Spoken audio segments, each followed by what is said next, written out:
Hello बच्चों, नमस्कार। स्वागत है आपके अपनी यूट्यूब चैनल एग्रोटेक स्टडी में और मैं हूं अरविंद यादव। जैसा कि आपको मालूम है, आपकी कल परीक्षा है, तो उसके लिए हमने कृषि विज्ञान एवं गणित की मूल तत्व यानी एलिमेंट ऑफ साइंस, जिसको पीसीएमबी के नाम से भी जाना जाता है, तो उसके लिए आईएमपी जो क्वेश्चन आंसर्स हैं वो सभी लेकर हम लोग हाजिर हैं। वैसे आपको पता होगा बच्चों कि इससे पुराने वीडियोज से आपने जो पढ़ा है पूरा वही सब चीज़ें आपको एग्ज़ाम में मिली हैं, चाहे वह फसल उत्पादन का हो या आपका पशुपालन का। आपने बहुत अच्छे से करके आए एग्ज़ाम, आपके बहुत अच्छे नंबर आ रहे हैं। यदि बच्चों आप इसमें भी बहुत अच्छे नंबर लेना चाहते हैं तो आप बहुत अच्छे से जो मैं आपको क्वेश्चन आंसर्स और जो ओटी हैं वो सब दे रहा हूँ, उनको बहुत अच्छे से पढ़ लें, इससे बाहर नहीं जाएगा। चलिए, कल तो 12th की परीक्षा पूरी ख़त्म ही हो जाएंगी एग्रीकल्चर्स वाले की। बाकी जो छात्र आगे एमपीपीएटी की तैयारी करना चाहते हैं तो उनके लिए एमपीपीएटी क्रैश कोर्स के जो नोट्स का पीडीएफ है वो हम लोगों ने तैयार कर लिया है। तो बच्चों जिसको भी ज़रूरत है तो वो कांटेक्ट कर सकता है और अपने एमपीपीएटी के नोट्स ले सकता है। इस पर हम लोग और रेगुलरली पूरा सिलेबस का वीडियो और बाकी सब चीज़ें हम लोग पर डे आपको डालते रहेंगे। बाकी इस समय आप ध्यान दीजिए कल के पेपर में, तो ज़्यादा समय आपका ख़राब नहीं करेंगे और इस वीडियो की हम लोग शुरुआत कर लेते हैं। तो बहुत अच्छे से पढ़ें, इससे बाहर नहीं जाएगा। बस जितना भी वीडियो है आप लोग ईयरफोन लगा के भी इसको पूरा देख सकते हैं। ठीक है, चलिए शुरुआत कर लेते हैं। प्रश्न आ रहा है, एक आपको मालूम होगा, तो सबसे पहले याद रखना प्रकाश के गुण। इंपॉर्टेंट क्वेश्चन है, बता रहा हूँ मैं, प्रकाश के गुण बहुत इंपॉर्टेंट क्वेश्चन है, इसको याद रखना है आपको। बहुत सरल भी है। और प्रकाश सीधी रेखा में गमन करता है, प्रकाश का परावर्तन होता है, प्रकाश वायु निर्वात में प्रकाश की चाल 3 × 10⁸ प्रति सेकंड 3 × 10⁸ प्रति सेकंड होती है। 1 सेकंड में इतना चलता है, बताइए। और प्रकाश का अपवर्तन होता है। देखिए मैं 4 पॉइंट बता रहा हूँ आपको, समझना बात को। यदि आप लोग 2 पॉइंट भी इनमें से लिखा दो तो 2 नंबर कोई काट नहीं सकता। क्यों? क्योंकि आपने पॉइंट में लिखा है, इसलिए। समझ में आया ना? नंबर कहाँ कटते हैं? थ्योरेटिकल चीज़ होती है ना, वहाँ पर नंबर कटने के चांस रहते हैं। अगर आपको 2 नंबर में पूछ रहा है और आपने पशुपालन का पेपर देखा हो तो एक चीज़ अगर नोटिस की हो तो पेपर के क्वेश्चन जो रहते हैं ना उनमें क्या लिख रहता है? 3 उद्देश्य लिखिए, 3 लाभ लिखिए, 3 गुण लिखिए, 3 प्रकार लिखिए, है कि नहीं है? तो इस चीज़ का आपको फोकस रखना है। 2 पूछ रहा है, 3 पूछ रहा है, 4 पूछ रहा है, जो भी पूछ रहा है आपको उसी अकॉर्डिंग आंसर देना होता है ना? तो देख लीजिए, प्रकाश के गुण जो है ना बहुत महत्वपूर्ण आपका क्वेश्चन है, इसको आप लोग याद रखिएगा। ठीक है, चलिए और बात करते हैं दूसरे महत्वपूर्ण क्वेश्चन की। दूसरा वेरी इंपॉर्टेंट क्वेश्चन देखिए, उत्तल लेंस में अवतल लेंस में अंतर। देखिए जो अंतर मैं आपको बता रहा हूँ ना, इसमें आपके 4 क्वेश्चन छुपे हुए हैं। अब आपको सर 4 कैसे छुपे हुए हैं? एक तो उत्तल लेंस और अवतल लेंस की विशेषताएं छुपी हुई हैं इसमें। तो विशेषताएं इधर देखिए आप लोग, ये उत्तल लेंस की विशेषताएं हैं और ये अवतल लेंस की विशेषताएं, और ये अंतर अपने आप में है ही। तो 3 क्वेश्चन आपके इसमें छुपे हुए हैं, देख लीजिए आप लोग। वो तीनों क्वेश्चन आपके इंपॉर्टेंट, आप इसी से कर लीजिए। देखिए उत्तल लेंस जो होते हैं ना, ये आपके क्या होते हैं? बीच में तो मोटे होते हैं तथा किनारों पर क्या होते हैं? पतले होते हैं, ध्यान रखिएगा। और जो अवतल लेंस होते हैं वो बीच में पतले तथा किनारों पर क्या होते हैं? मोटे होते हैं। तो एक एक दोनों की विशेषता भी हो गई और दोनों में अंतर भी हो गया, सबसे अच्छी बात। दूसरा है, इसका उपयोग दूरदृष्टि दोष के निवारण में किया जाता है। उत्तल लेंस का उपयोग दूरदृष्टि दोष को दूर करने के लिए, जबकि अवतल लेंस का उपयोग निकट दृष्टि दोष के निवारण में किया जाता है। ठीक है ना? इसका उपयोग सूक्ष्मदर्शी में भी करते हैं और इसका उपयोग दूरदर्शी में किया जाता है। तो देखिए उत्तल लेंस की ये विशेषताएं हैं और ये अवतल लेंस की विशेषताएं हैं। अगर विशेषताएं भी यदि पूछता है एग्जामिनर तो आपको यहीं से सही करना है। उत्तल लेंस की विशेषताएं कैसे करोगे? है बीच में मोटे किनारे पतले होते हैं। दूसरा, इसका उपयोग दूरदृष्टि निवारण किया जाता है। इसका उपयोग सूक्ष्मदर्शी भी करते हैं। 2 नंबर में पूछ रहा है तो मैंने आपको तरीका बता दिया है यदि पूछे तो। ठीक है ना? चलिए चलते हैं आगे। नेक्स्ट तीसरा आईएमपी क्वेश्चन चैप्टर नंबर 1 से, निकट दृष्टि दोष क्या है, इसका कारण एवं निवारण। देखो डेफिनेशन पूछता है नहीं पूछता ये ज़रूरी नहीं है, लेकिन कारण और निवारण जो है ये 2 नंबर में पूछ ले गए, इसलिए ध्यान रखें। तो निकट दृष्टि दोष पहले तो क्या होता है वो भी आप लोग जान लीजिए। सिर्फ उसी में देखो, निकट दृष्टि दोष की डेफिनेशन उसी में छुपी हुई है। जब मनुष्य को पास की वस्तु तो स्पष्ट दी जाए, मतलब निकट की वस्तु तो साफ दिखाई दे रही है लेकिन दूर की वस्तु स्पष्ट नहीं दिखाई देती है, उसे निकट दृष्टि दोष कहते हैं। कारण विशेष याद रखना आप लोग इंपॉर्टेंट है। नेत्र लेंस की फोकस दूरी कम हो जाना और नेत्र का गोले का आकार बढ़ जाना। देखो अकेले कारण पूछे तो कारण आपको देना है, अकेली डेफिनेशन पूछे तो डेफिनेशन आपको, और निवारण पूछे तो अकेला निवारण आपको बताना। ये ध्यान रखें, इसमें 3 क्वेश्चन छुपे हुए हैं। आप बताओ आप लोग, है ना, 2 नंबर का क्वेश्चन है, जबकि कारण ज़्यादा इंपॉर्टेंट है। ध्यान रखें, इस दोष को दूर करने के लिए अवतल लेंस का उपयोग किया था। अभी अपन ने पढ़ लिया ये चीज़ तो, है ना, ठीक है। और उसी प्रकार से निकट दृष्टि दोष है और उसी प्रकार से आपका दूरदृष्टि दोष भी है। कि दूरदृष्टि दोष किससे कहते हैं? कारण एवं निवारण याद रखिएगा, है ना। जब मनुष्य को दूर की वस्तु तो स्पष्ट दिखाई देती है, जस्ट अपोजिट है उसी का निकट का, मतलब निकट यदि आपको याद है तो दूर को आपको याद करने की जरूरत नहीं है, क्योंकि जब मनुष्य को दूर की वस्तु तो स्पष्ट दिखाई दे, डेफिनेशन इसी में छुपी हुई है। जो क्वेश्चन है ना वही वस्तु स्पष्ट दिखाई दे रही है, बस जो दोष है ना वही स्पष्ट दिखाई दे रहा है। मतलब दूरदृष्टि दोष है तो दूर की वस्तु स्पष्ट दिखाई दे रही है, लेकिन निकट की वस्तु स्पष्ट नहीं दिखाई, इसे दूरदृष्टि दोष कहते हैं। कारण नेत्र लेंस की फोकस दूरी बढ़ जाना और नेत्र के गोले का आकार छोटा हो जाना, जस्ट उल्टा है निकट का, है ना, बिल्कुल निकट का उल्टा है। निवारण के लिए कौन सा लेंस? उत्तल लेंस। अब ये भी आपसे याद नहीं होता है तो अब आप देख लीजिए, बहुत सिंपल तरीका, है ना। तो ये आईएमपी क्वेश्चन। बाकी जो कैमरा और नेत्र में आपका जो अंतर है उसको भी थोड़ा सा बता देता हूँ मैं आपको, कि कैमरा नेत्र में आंसर जो है क्वेश्चन पूछा गया है। बाकी परावर्तन अपवर्तन को आप देख लेना, इससे ज़्यादा इस चैप्टर में कुछ नहीं है, ठीक है ना। परावर्तन अपवर्तन को आप देख लेना, दोनों की डेफिनेशन को। और बाकी मैं एक क्वेश्चन और बता देता हूँ आप, हाँ ये अंतर थोड़ा सा ध्यान रखें आप, कैमरा एवं मानव नेत्र में अंतर, ये पूछा गया है इसलिए मैं आपको बता रहा हूँ। कैमरे के लेंस की फोकस दूरी स्थिर रहती है, जबकि आँख के लेंस की फोकस दूरी स्थिर नहीं रहती है। प्रत्येक वस्तु के फोटो के लिए अलग प्लेट लगानी पड़ती है कैमरा में, जबकि आँख के रेटिना पर सभी वस्तु का प्रतिबिंब बनता है। और 2 पॉइंट बहुत हैं वैसे तो, 2 आप लिखे आते हैं, 2 नंबर में पूछ रहा है। तीसरा भी देख लो, प्लेट पर फोटो स्थिर करने के लिए उसे विभिन्न रासायनिक घोलों में डाला जाता है, जबकि रेटिना पर बना प्रतिबिंब अस्थायी रूप से प्राप्त होता है, ठीक है ना। तो कैमरा और मानव नेत्र में डिफरेंस जो है, अंतर जो है, ये भी आपको याद रखना होगा, ठीक है। याद रख लेना क्योंकि पूछा गया इसलिए बता रहा हूँ मैं तो। बाकी परावर्तन अपवर्तन की डेफिनेशन थोड़ा सा देख लेना आप लोग, परावर्तन किसे कहते हैं और अपवर्तन किसे, आप कहो तो बता भी देता हूँ, देख लो। तो ये देख लीजिए, प्रकाश की किरण एक माध्यम से दूसरे माध्यम में जाती है तो अपने मार्ग से विचलित हो जाती है, उसे प्रकाश का अपवर्तन कहते हैं। और परावर्तन क्या होता है? जब प्रकाश किसी चमकदार सतह से टकराए तो उसे माध्यम में वापस लौट जाता है, उसे प्रकाश का परावर्तन कहते हैं। बस डेफिनेशन इसलिए बता रहा हूँ कि रिस्क नहीं लेना चाहता मैं आपको। बाकी जो आईएमपी है वो बता चुका हूँ। प्रकाश के गुण याद रखना, अवतल उत्तल में अंतर याद रखना है, कैमरा और नेत्र में अंतर, निकट दूर दृष्टि, इतना याद रख लीजिए। 3-4 क्वेश्चन में से आपका 100% अथवा में भी इसी चैप्टर से आना है, आपको बता चुका हूँ। आप पशुपालन में देख भी चुके हैं कि जो क्वेश्चन मेन है उसी में अथवा पूछा जा रहा है, इसलिए आप लोग कुछ चीज़ों को अच्छी प्रकार से याद रखेंगे, ठीक है। चलिए बढ़ते हैं आगे। देखिए नेक्स्ट आपका चुंबक, ये भी 2 नंबर का क्वेश्चन आ रहा है यहाँ से। चुंबक किसे कहते हैं, डेफिनेशन याद रखना आप लोग। और चुंबक के प्रकार तो वेरी इंपॉर्टेंट है, ये मैं बता रहा हूँ आपको, क्वेश्चन आपका यही बनता है ज़्यादातर। प्रकार कन्फ्यूजन कहाँ होता है वो देखिए, इस प्रकार में परिभाषा तो याद रहेगी ना भाई, पदार्थ चुंबकीय वस्तु लोहा निकल कोबाल्ट को अपनी चुंबक कहलाता है, ठीक है। प्रकार बहुत इंपॉर्टेंट है, कैसे इंपॉर्टेंट है वो सुनिए। प्रकार तो कोई भी बता देता है, लेकिन क्वेश्चन क्या पूछता है, वो पूछता है चुंबक जैसे 2 प्रकार की सबको मालूम। अब बताइए प्राकृतिक चुंबक क्या है, सीधा ये पूछ लिया, समझ रहे हैं ना मेरी बात। तो लिखिए प्रकृति द्वारा प्राप्त चुंबक प्राकृतिक चुंबक कहलाते हैं, यह कम शक्तिशाली होते हैं। दूसरा है कृत्रिम चुंबक। अब क्वेश्चन कैसे पूछा जाता है, ऐसे नहीं पूछते कृत्रिम चुंबक किसे कहते हैं, ऐसे बताए कृत्रिम चुंबक के प्रकार। तो कृत्रिम चुंबक के 2 प्रकार हैं, दोनों याद रखना, अस्थायी और स्थायी चुंबक। और तो डीपली पता कैसे पूछ लेता है, बताइए अस्थायी चुंबक क्या होता है, स्थायी चुंबक क्या होता है, ऐसे पूछ लेता है। तो अस्थायी चुंबक क्या होता है अगर कोई पूछे तो, वह चुंबक जिसका चुंबकत्व शीघ्र नष्ट हो जाता है वो अस्थायी है। और स्थायी क्या है, वह चुंबक जिसका चुंबकत्व शीघ्र नष्ट नहीं होता है वो स्थायी चुंबक है। इतना आपको याद रखना है। प्रकारों पर भैया विशेष फोकस रखना है आपको, बाकी मैं आपको बता रहा हूं और किस पे फोकस रखना है आपको। चुंबक के गुणों पर ध्यान रखिएगा, गुण या विशेषताएं एक ही चीज़ है।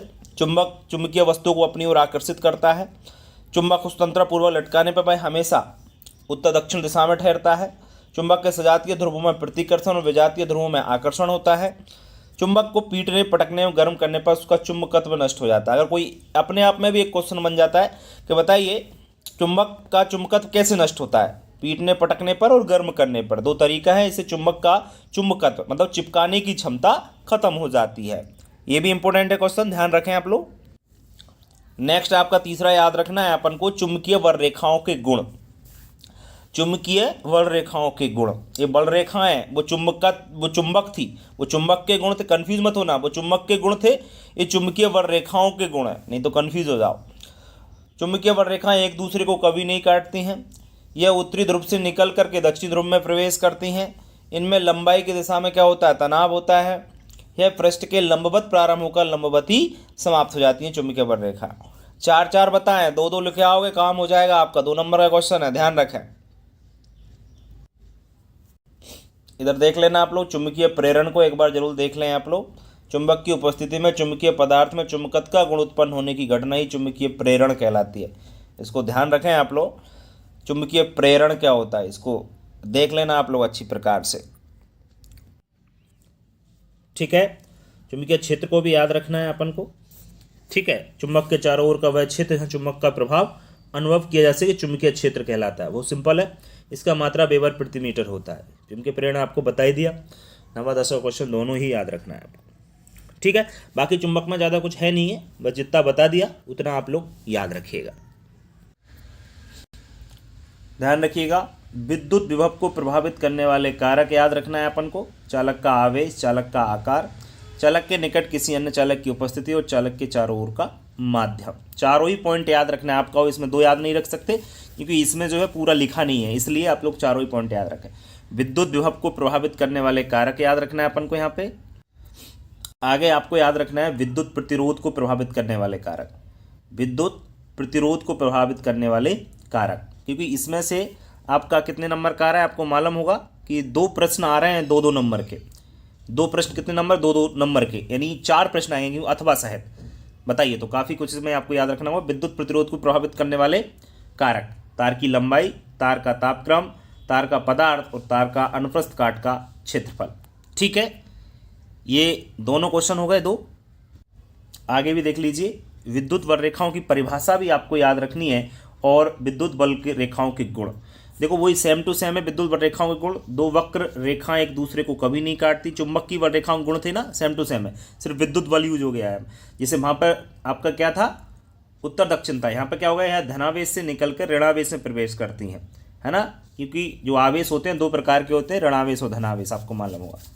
आवेश के 2 प्रकार होते हैं। इसमें लंबाई की दिशा में तनाव होता है, पृष्ठ के लंबवत प्रारंभ होकर लंबवत ही समाप्त हो जाती है। ये 2 पॉइंट तो सेम चुंबक के वक्ररेखाओं के गुण जैसे सेम टू सेम है, ठीक है ना। ये याद रखना, विद्युत वक्ररेखाओं के गुण इंपोर्टेंट क्वेश्चन है, बहुत इंपोर्टेंट है। फिर है आपका संभव पृष्ठ के गुण या विशेषताएं। ये क्वेश्चन वेरी इंपोर्टेंट है, संभव पृष्ठ के गुण या विशेषताएं। पहले चैप्टर 4 नंबर में पूछा जाता था तो ये क्वेश्चन आता ही था, इसलिए याद रखें इसको। संभव पृष्ठ, 2 संभव पृष्ठ एक दूसरे को कभी नहीं काटते, ध्यान रखें। दूसरा है संभव पृष्ठ के प्रत्येक बिंदु पर विभव का मान क्या होता है? समान होता है। संभव पृष्ठ पर आवेश को एक बिंदु से दूसरे बिंदु तक ले जाने में कोई कार्य नहीं करना पड़ता। वेरी इंपॉर्टेंट है संभव पृष्ठ, याद रखें। एक क्वेश्चन और बता रहा हूँ, बस हो गया आपका काम इस चैप्टर में भी। इसमें से 4 क्वेश्चन आएंगे। ये क्वेश्चन मैं आपको ये नहीं बता रहा हूँ, आपको क्वेश्चन बता रहा हूँ विद्युत वाहक बल एवं विभवांतर में अंतर याद रखिए आप लोग।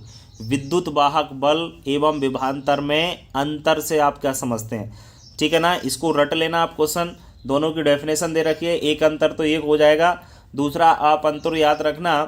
दूसरा देखो, एक कूलम आवेश को परस्पर चलाने के लिए जितना कार्य बना उसे सेल को विद्युत वाहक बल कहते हैं और दोनों विभवांतर कहते हैं। इसे V से प्रदर्शित करते हैं और इसे आपका किससे प्रदर्शित करते हैं वो देख लेना, मैंने यहाँ पे नहीं बताया है। उसको E से प्रदर्शित करते हैं, आई थिंक कंफर्म नहीं है, फिर भी आप लोग एक बार चेक कर लें। 2 अंतर आपको याद होना चाहिए। अंतर बता रहा हूँ, डेफिनेशंस तो आपको याद रहेंगी, डेफिनेशन तो ये दे रखी है, डेफिनेशन की कोई दिक्कत नहीं है, अंतर याद रखें। और ओम का नियम थोड़ा देख जाना, क्योंकि लास्ट ईयर पूछ लिया था। ओम का नियम थोड़ा सा देख के जरूर जाएं आप लोग, बाकी ये बता दिया, इससे बाहर नहीं जाएगा, ठीक है ना। चौथा चैप्टर कंप्लीट हो गया। 5 नंबर का क्वेश्चन बच्चों, 5 नंबर का क्वेश्चन यहाँ से याद रखें। फसलों को पाले से बचाने के उपाय लिखिए। फसलों को पाले से उपाय वेरी इंपॉर्टेंट है, ध्यान रखें। बहुमूल फसलों को पुआल से ढक देना चाहिए, सिंचाई कर देना चाहिए हल्की। धुआं करके खेत के आसपास के वायुमंडल के ताप को बढ़ा देना चाहिए। पहाड़ों पर पौधों को ढाल पर लगाना चाहिए और ऐसी फसलें उगाना चाहिए जो पाला अवरोधी हो, पाला का कोई प्रभाव ना पड़ता हो। 5 नंबर का क्वेश्चन बता रहा हूँ आपको इस चैप्टर में, ठीक है। दूसरा, मौसम जलवायु में अंतर, वेरी इंपॉर्टेंट क्वेश्चन है। मौसम जलवायु में अंतर, किसी विशेष समय पर वायुमंडल की अल्पकालीन अवस्था को मौसम कहते हैं और दीर्घकालीन औसत वायुमंडलीय दशाओं को जलवायु कहते हैं। आगे, मौसम अल्पकालीन होता है, जलवायु दीर्घकालीन होती है।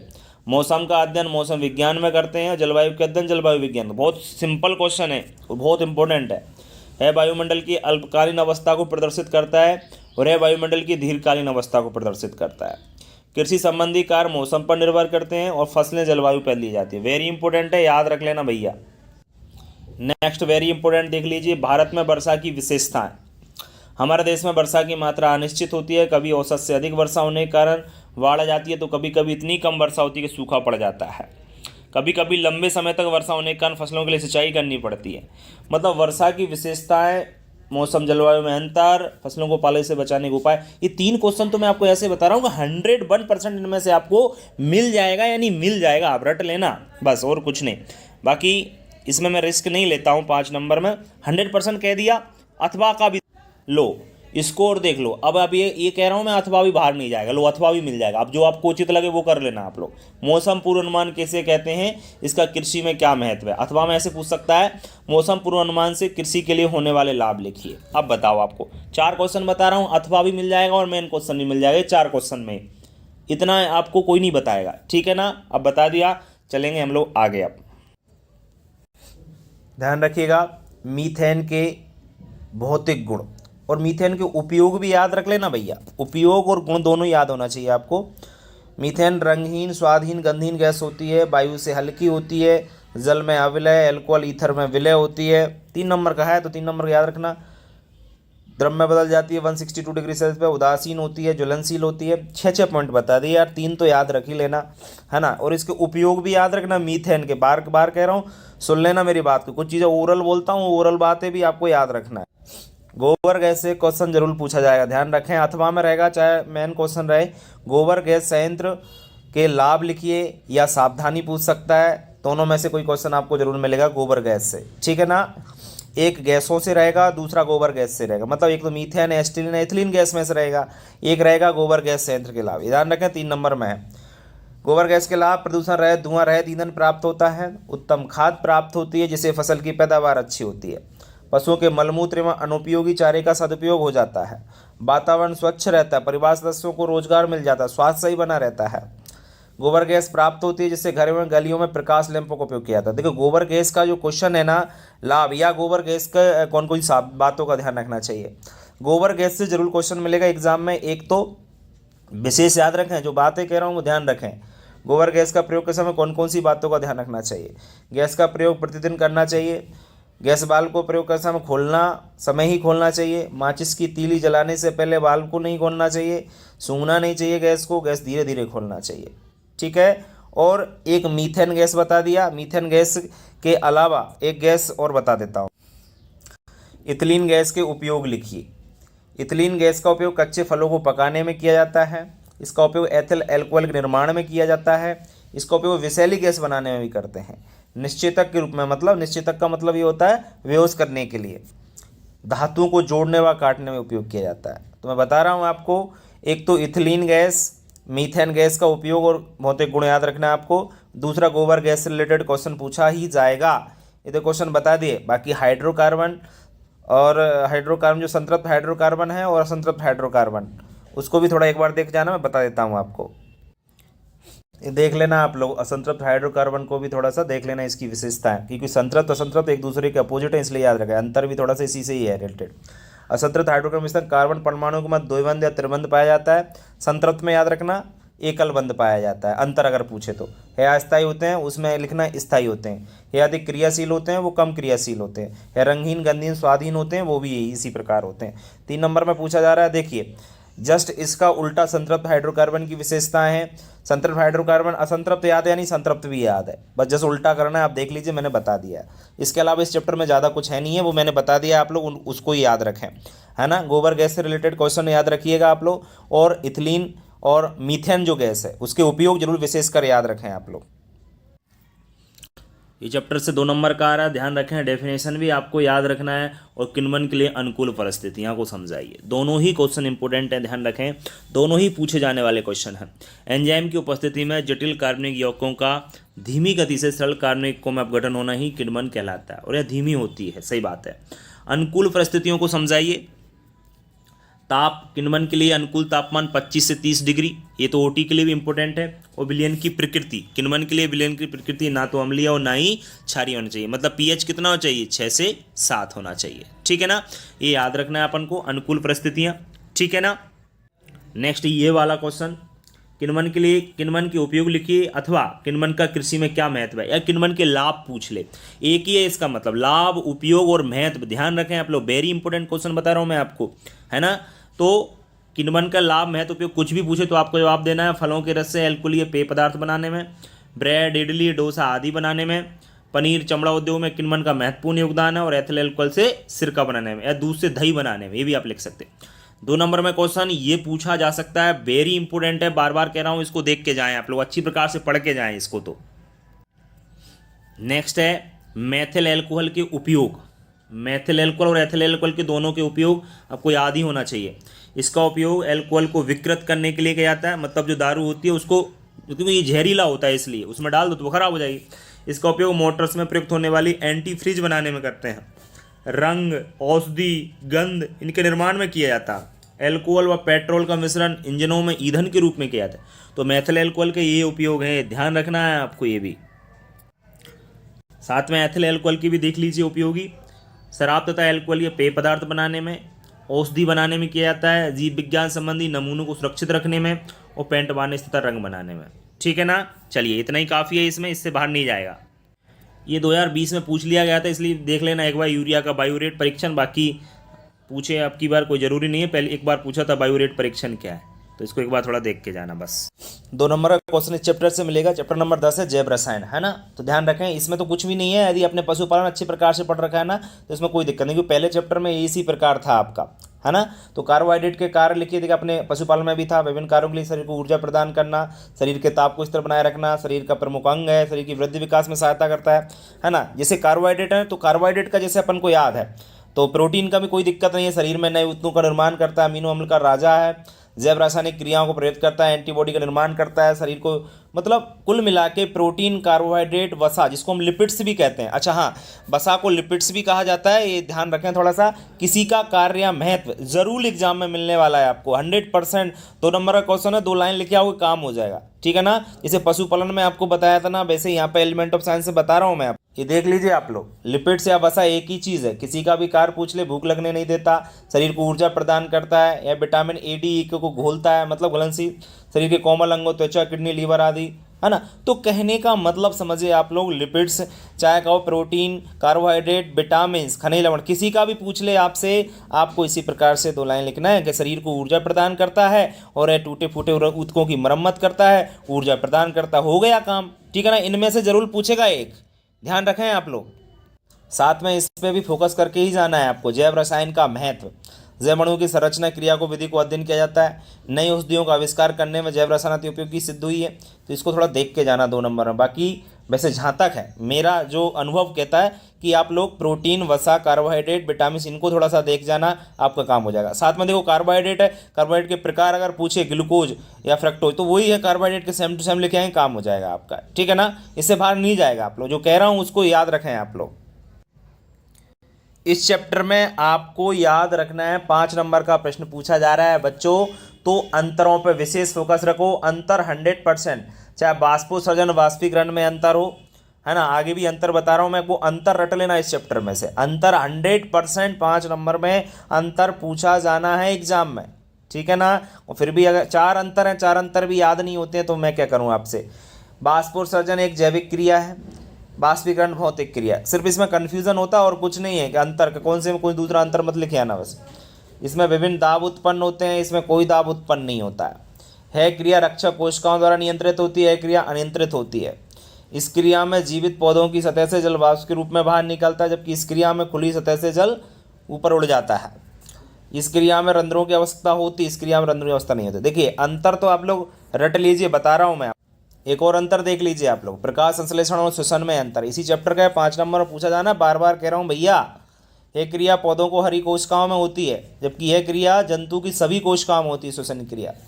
प्रकाश संश्लेषण में CO2 कोशिकाओं के अंदर पहुंचती है और ऑक्सीजन बाहर निकलती है। इसमें क्या होता है, ऑक्सीजन तो अंदर ली जाती है, CO2 बाहर निकलती है। यह क्रिया प्रकाश की क्रिया है, यह क्रिया प्रकाश की उपस्थिति में संपन्न होती है। क्रिया प्रकाश के अंधकार दोनों में ही होती है, प्रकाश हो चाहे अंधकार। क्लोरोफिल में प्रकाश संश्लेषण क्रिया होती है, माइटोकॉन्ड्रिया जीवद्रव्य में क्रिया होती है। ध्यान रखें थोड़ा सा आप लोग। एक और अंतर बता रहा हूं मैं आपको, ऑक्सीश्वसन और अनऑक्सीश्वसन में अंतर। ऑक्सीश्वसन एवं अनऑक्सीश्वसन में अंतर याद रखिएगा। ऑक्सीजन की उपस्थिति में होती है, अनुपस्थिति में होती है। ग्लूकोज के ऑक्सीकरण का द्वारा CO2H2 उत्पन्न होते हैं। इसमें ऑक्सीकरण से क्या होता है, लैक्टिक एसिड और एथिल एल्कोहल निकलते हैं या उत्पन्न होते हैं। 38 ATP ऊर्जा, 2 ATP ऊर्जा। और इसका एक और 2 पॉइंट और है, मैं बता रहा हूँ आपको। ये 2 पॉइंट और है, इनको भी देख लीजिए, 5 नंबर 5 पॉइंट होना जरूरी है। इसमें अधिक ऊर्जा उत्पन्न होती है, इसमें कम ऊर्जा। यह क्रिया जीवन भर होती है, यह क्रिया अधिक समय तक नहीं होती है। ठीक है ना, ये याद रखें भैया। साथ में एक ओरल और बता रहा हूँ मैं आपको, ओरल क्वेश्चन ये तो सामने आ गया, पादपकार की किसे कहते हैं, इसका मैथ देखे तो देख लेना। बाकी एक क्वेश्चन बता रहा हूँ मैं आपको, कौन सा वाला, परासरण और विसरण में अंतर। मतलब 4 अंतर मैं आपको बता रहा हूँ, 4 अंतर में से एक क्वेश्चन आपको एग्जाम में 100% मिल जाएगा। अंतर जरूर रट के जाएं भैया सब लोग, बार बार कह रहा हूँ, इस चैप्टर में नहीं, फिर कहेंगे सर ने बताया ही नहीं हमें। तो इस चैप्टर पे आ जाइए, कुलों के अध्ययन पर। तो बच्चों यह चैप्टर तो आपका बहुत इंपॉर्टेंट है, क्योंकि एक 2 नंबर का प्रश्न पूछा जा रहा है और एक 3 नंबर का प्रश्न पूछा जा रहा है अथवा में इस चैप्टर से, यानी 4 प्रश्न बनेंगे। तो मैं 4 प्रश्न का मतलब ये है मेरा कहना कि इस चैप्टर से आप लोग ये नहीं कह सकते हैं कि इससे कौन सा क्वेश्चन पूछा जाएगा और कौन सा नहीं, इसमें क्लियर नहीं होता इस चैप्टर में। इसलिए इस चैप्टर को आप लोग अच्छे से याद करके जाएँ और पूरा याद करके जाएँ, मैं तो ये कह रहा हूँ आपसे। मालवेसी कुल के पौधों का नाम, वनस्पति का नाम आपको याद रखना है ना। कपास, गोसिपियम इंडिका। अच्छा हाँ, इसमें एक बात और याद रखना है अपन को, जैसे आप लोग बॉटनिकल नेम लिखें तो अंडरलाइन जरूर करें दोनों को अलग अलग। जैसे भिंडी है, भिंडी का इवेस्किस स्क्यूलेंटस, गुड़हल का हिबिस्कस रोजा साइनेंसिस, हॉलीहोक का एल्थिया रोजिया। तो इसमें एक बात का याद रखना है अपन को।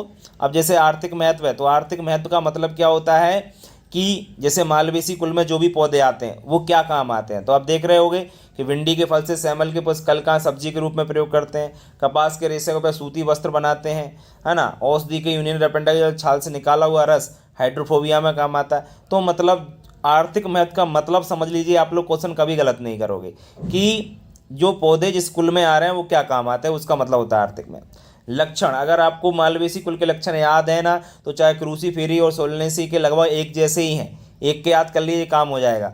जड़ मूसला एवं साकेत होती है, तना ठोस बेलनाकार सीधा होता है, पुष्प द्विलिंगी होता है, पत्तियों में जल का व शिराविन्यास पाया जाता है।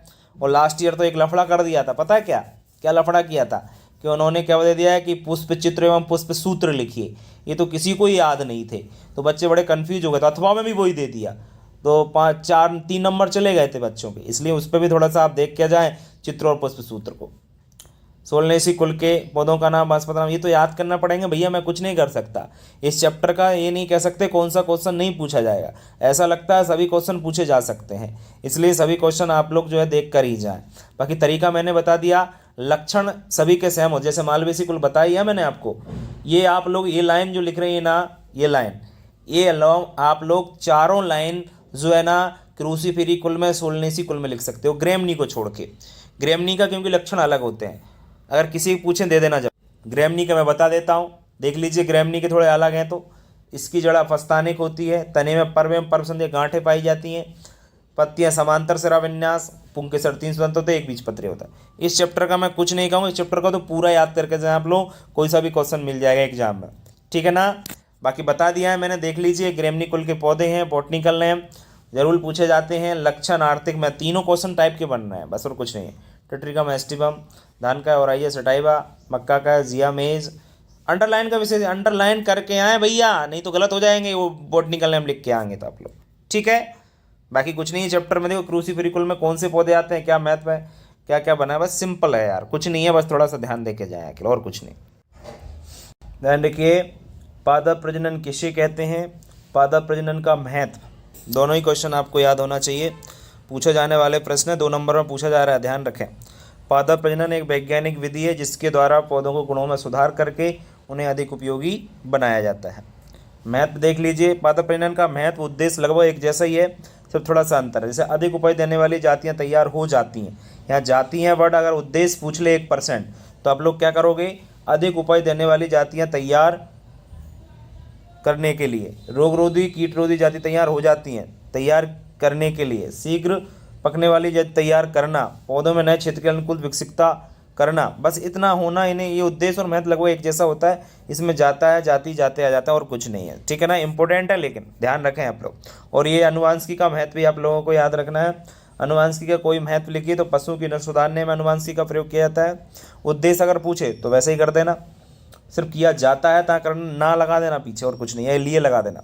अनुवांशिकी के द्वारा फसलों के गुणों में सुधार किया जाता है, तो आप लोग क्या लिख सकते हो अगर उद्देश्य पूछे तो, अनुवांशिकी के द्वारा फसलों के गुणों में सुधार करना।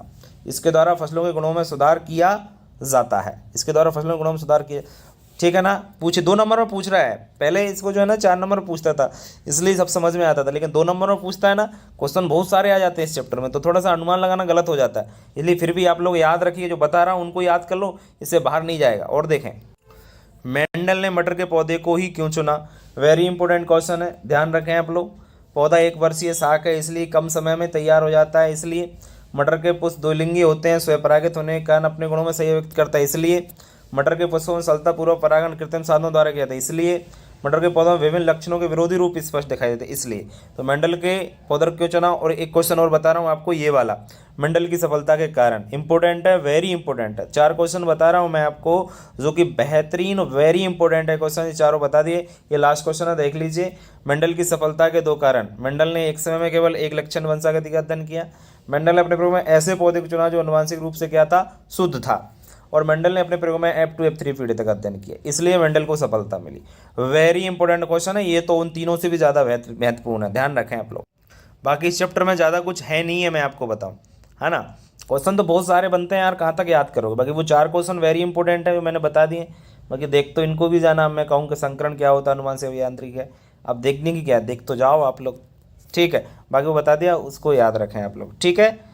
इससे ज़्यादा दिमाग ना लगाएं, क्योंकि 2 नंबर का क्वेश्चन है ना, वहीं से आएगा तो, और नहीं आएगा तो फिर कहीं से नहीं आएगा, भगवान जाने फिर क्या ही देगा, जो दे जो भी कुछ है ना। बाकी 4 क्वेश्चन मैंने बता दिए आपको, वेरी इंपॉर्टेंट बता दिए आपको।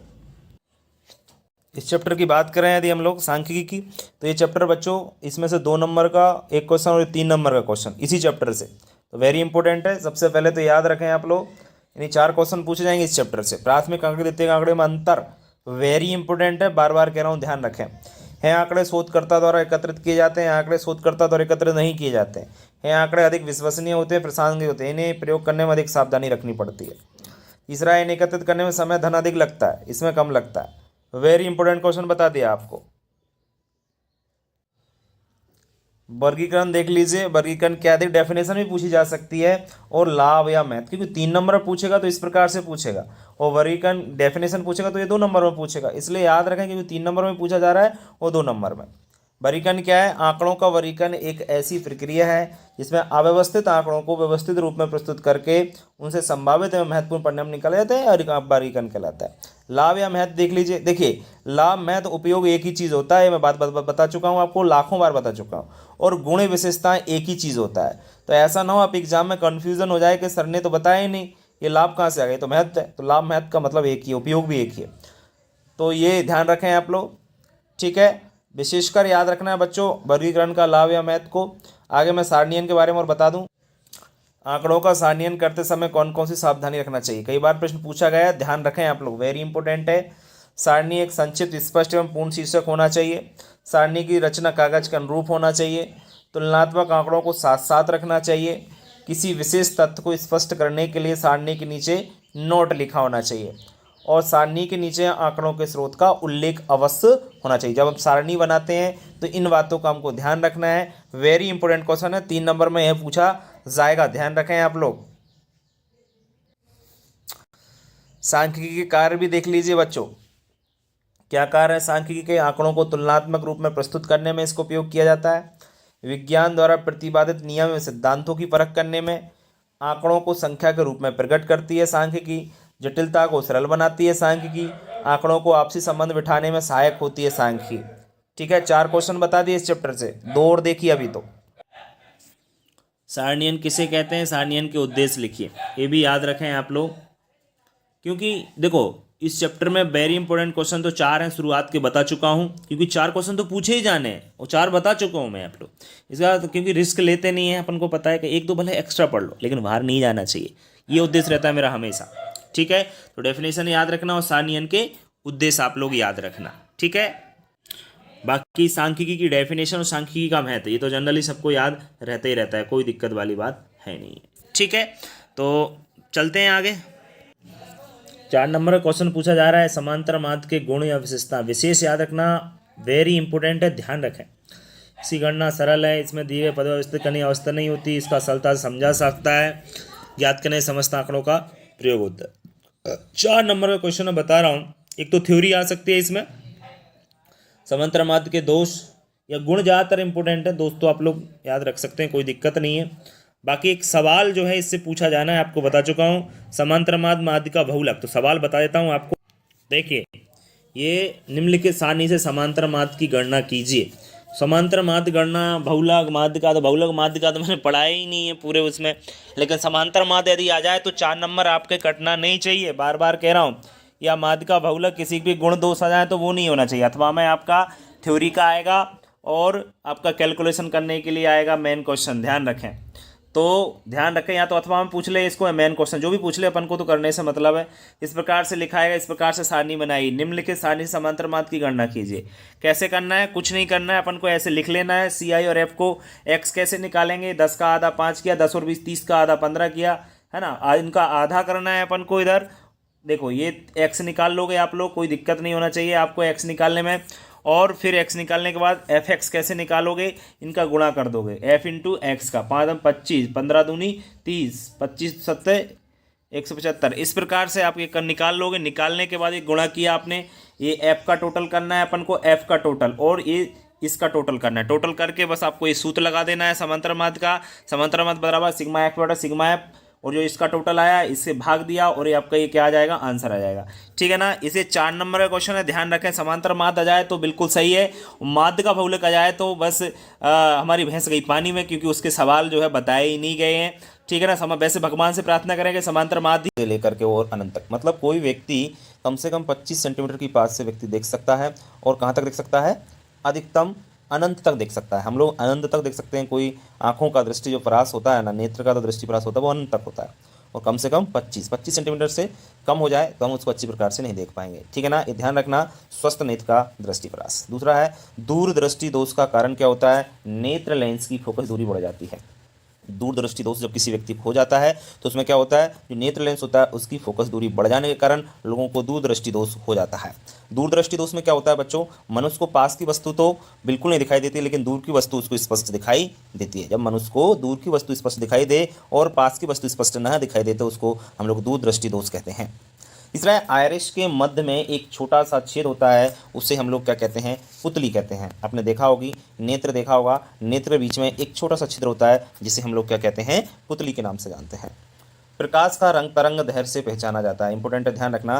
प्रकाश का जो कलर होता है ना, किसके द्वारा पहचाना जाता है, तरंग दैर्घ्य के द्वारा हम लोग उसको पहचान सकते हैं। स्वस्थ नेत्र के लिए निकट बिंदु 25 सेंटीमीटर पर स्थित होता है। ये पहला ही पॉइंट मैं आपको दोबारा से फिर बता रहा हूँ, स्वस्थ नेत्र के लिए निकट बिंदु होता है 25 सेंटीमीटर, या दृष्टि परास भी इसको हम लोग बोल सकते हैं। ठीक है, चलिए बढ़ते हैं हम लोग आगे। प्रकाश का कणिका सिद्धांत, प्रकाश का कणिका सिद्धांत किसने दिया था, ध्यान रखें, प्रकाश का कणिका सिद्धांत न्यूटन ने दिया था। किसने दिया था, न्यूटन ने। नेक्स्ट है, शुद्ध वर्ण क्रम में सीमांत रंग बैंगनी एवं लास्ट का, सीमा का अंत कौन सा होता है, लाल और बैंगनी दोनों। सीमांत का मतलब होता है शुद्ध वर्ण क्रम, यानी जो इंद्रधनुष बनता है आपका, इंद्रधनुष में आपका सबसे पहले बैंगनी रंग और सबसे लास्ट का रंग कौन सा होता है, लाल। दोनों ध्यान रखें, दोनों सीमा के अंत में। सीमांत का मतलब क्या होता है, बिल्कुल लास्ट में लाल और पहले आपका बैंगनी, इस बात का याद रखेंगे आप लोग। स्वस्थ नेत्र के लिए बिंदु का मान अनंत होता है, ये पहला ही पॉइंट फिर दोबारा से आ गया। स्वस्थ नेत्र का दूर का बिंदु अनंत है और सबसे पास का बिंदु 25 सेंटीमीटर है, बार बार मैं आपको बता रहा हूँ। धूप के चश्मे की क्षमता शून्य होती है, सही बात है। धूप का चश्मा हम लोग जो यूज़ करते हैं बच्चों, ध्यान रखें, धूप का चश्मा जो हम लोग यूज़ करते हैं उसकी जो क्षमता होती है वो शून्य होती है, क्योंकि हम जो चश्मा लगाते हैं धूप वाला, ब्लैक वाला जो भी रहते हैं, तो उनसे कोई फर्क नहीं पड़ता है, शून्य होता है वो, उसमें कोई नंबर का कोई सिस्टम नहीं रहता।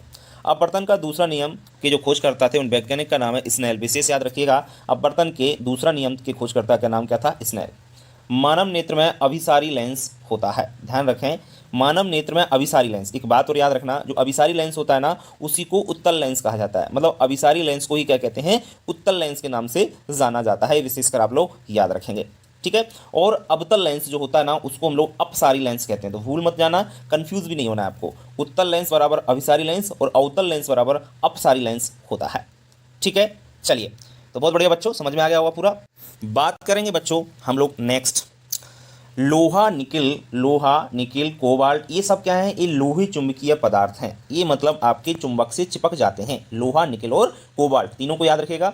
नेक्स्ट है क्यूरी टेम्परेचर पर लोहे चुंबकीय जो पदार्थ होता है वो अनुचुंबकीय पदार्थ बन जाता है। मतलब ऐसा तापमान, आग में अगर हम चुंबक को डालें तो एक इस प्रकार का तापमान होता है कि उस ताप पर जो चाहे निकिल हो, लोहा हो, कोबाल्ट हो या चुंबक हो, किसी भी चीज़ को अगर हम लोग उसमें आग में डालें तो क्या होगा? वो अनुचुंबकीय पदार्थ बन जाएगा। मतलब उसका चुंबकत्व नष्ट हो जाता है। जिसका चुंबकत्व नष्ट हो जाए उसे अनुचुंबकीय पदार्थ कहते हैं। एल्यूमिनियम है, सोडियम है, मैग्नीज है, प्लेटिनम है, ऑक्सीजन है, ये सभी आपके अनुचुंबकीय पदार्थ होते हैं। ये सभी क्या होते हैं? अनुचुंबकीय पदार्थ। और अनुचुंबकीय पदार्थ क्या होता है मैं आपको बता चुका हूँ। विशेष याद रखना, इसमें से ही पूछा जाना है। एल्यूमिनियम, सोडियम, मैग्नीज, प्लेटिनम और ऑक्सीजन, ये सभी अनुचुंबकीय पदार्थ होते हैं। इसके बाद नेक्स्ट है सोना, चांदी, तांबा, पारा और हाइड्रोजन। ये पांचों जो हैं ये प्रतिचुंबकीय पदार्थ होते हैं, एंटी मैग्नेटिक बोलते हैं इनको, ठीक है ना। विशेष याद रखें, प्रतिचुंबकीय और अनुचुंबकीय पदार्थ आपको याद होना चाहिए। और मुझे शक हो रहा है कि यहीं से क्वेश्चन पूछा जाएगा, इसलिए आप लोग इनको याद रखें।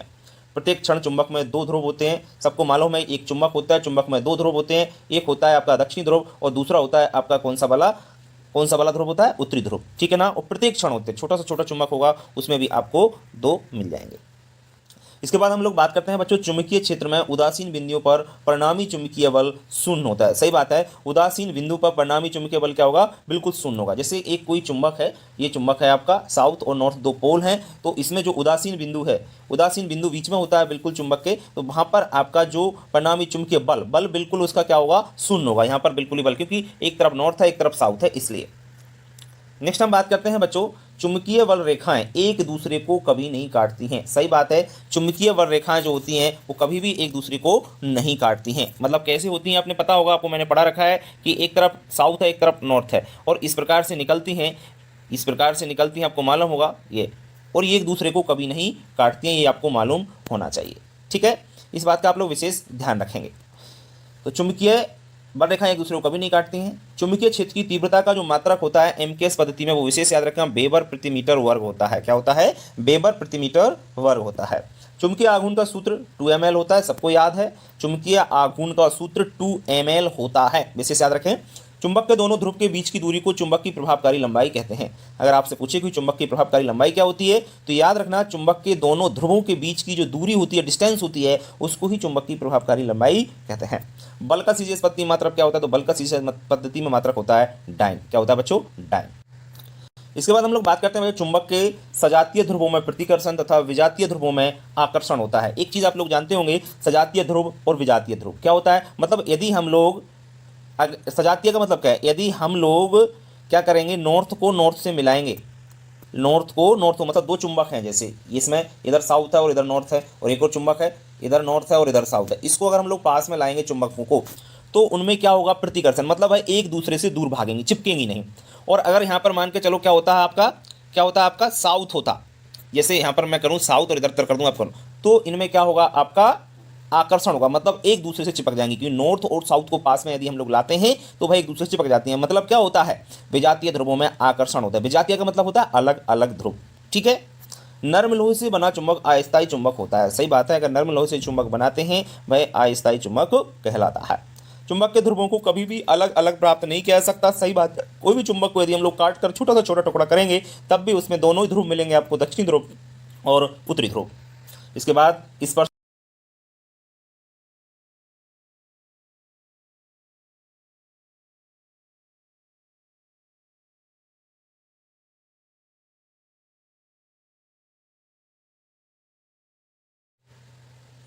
इसके बाद यदि हम लोग बात करते हैं, उदासीन बिंदु बराबर F बराबर H होता है, इसको विशेष याद रखना आप लोग। और चुंबकीय आघूर्ण का सूत्र बता चुका हूँ 2 ml होता है। क्या होता है?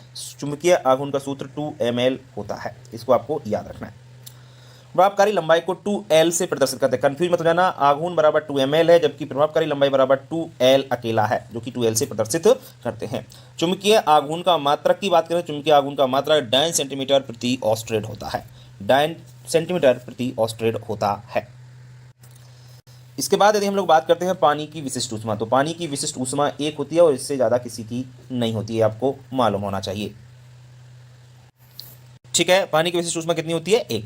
इसके बाद है स्वस्थ मनुष्य के शरीर का ताप 37 डिग्री सेंटीग्रेड होता है। इसको 37 की जगह आप लोग 36.8 भी 36.9 भी आ सकता है, या आपका ध्यान रखें 98.4 फारेनहाइट में आ सकता है। ये ध्यान रखना है अपन को, 98.4 डिग्री फारेनहाइट याद रखें। स्वस्थ मनुष्य के शरीर का टेम्परेचर 37 डिग्री सेल्सियस या सेंटीग्रेड या 98.4 डिग्री फारेनहाइट होता है, ये ध्यान रखें आप लोग।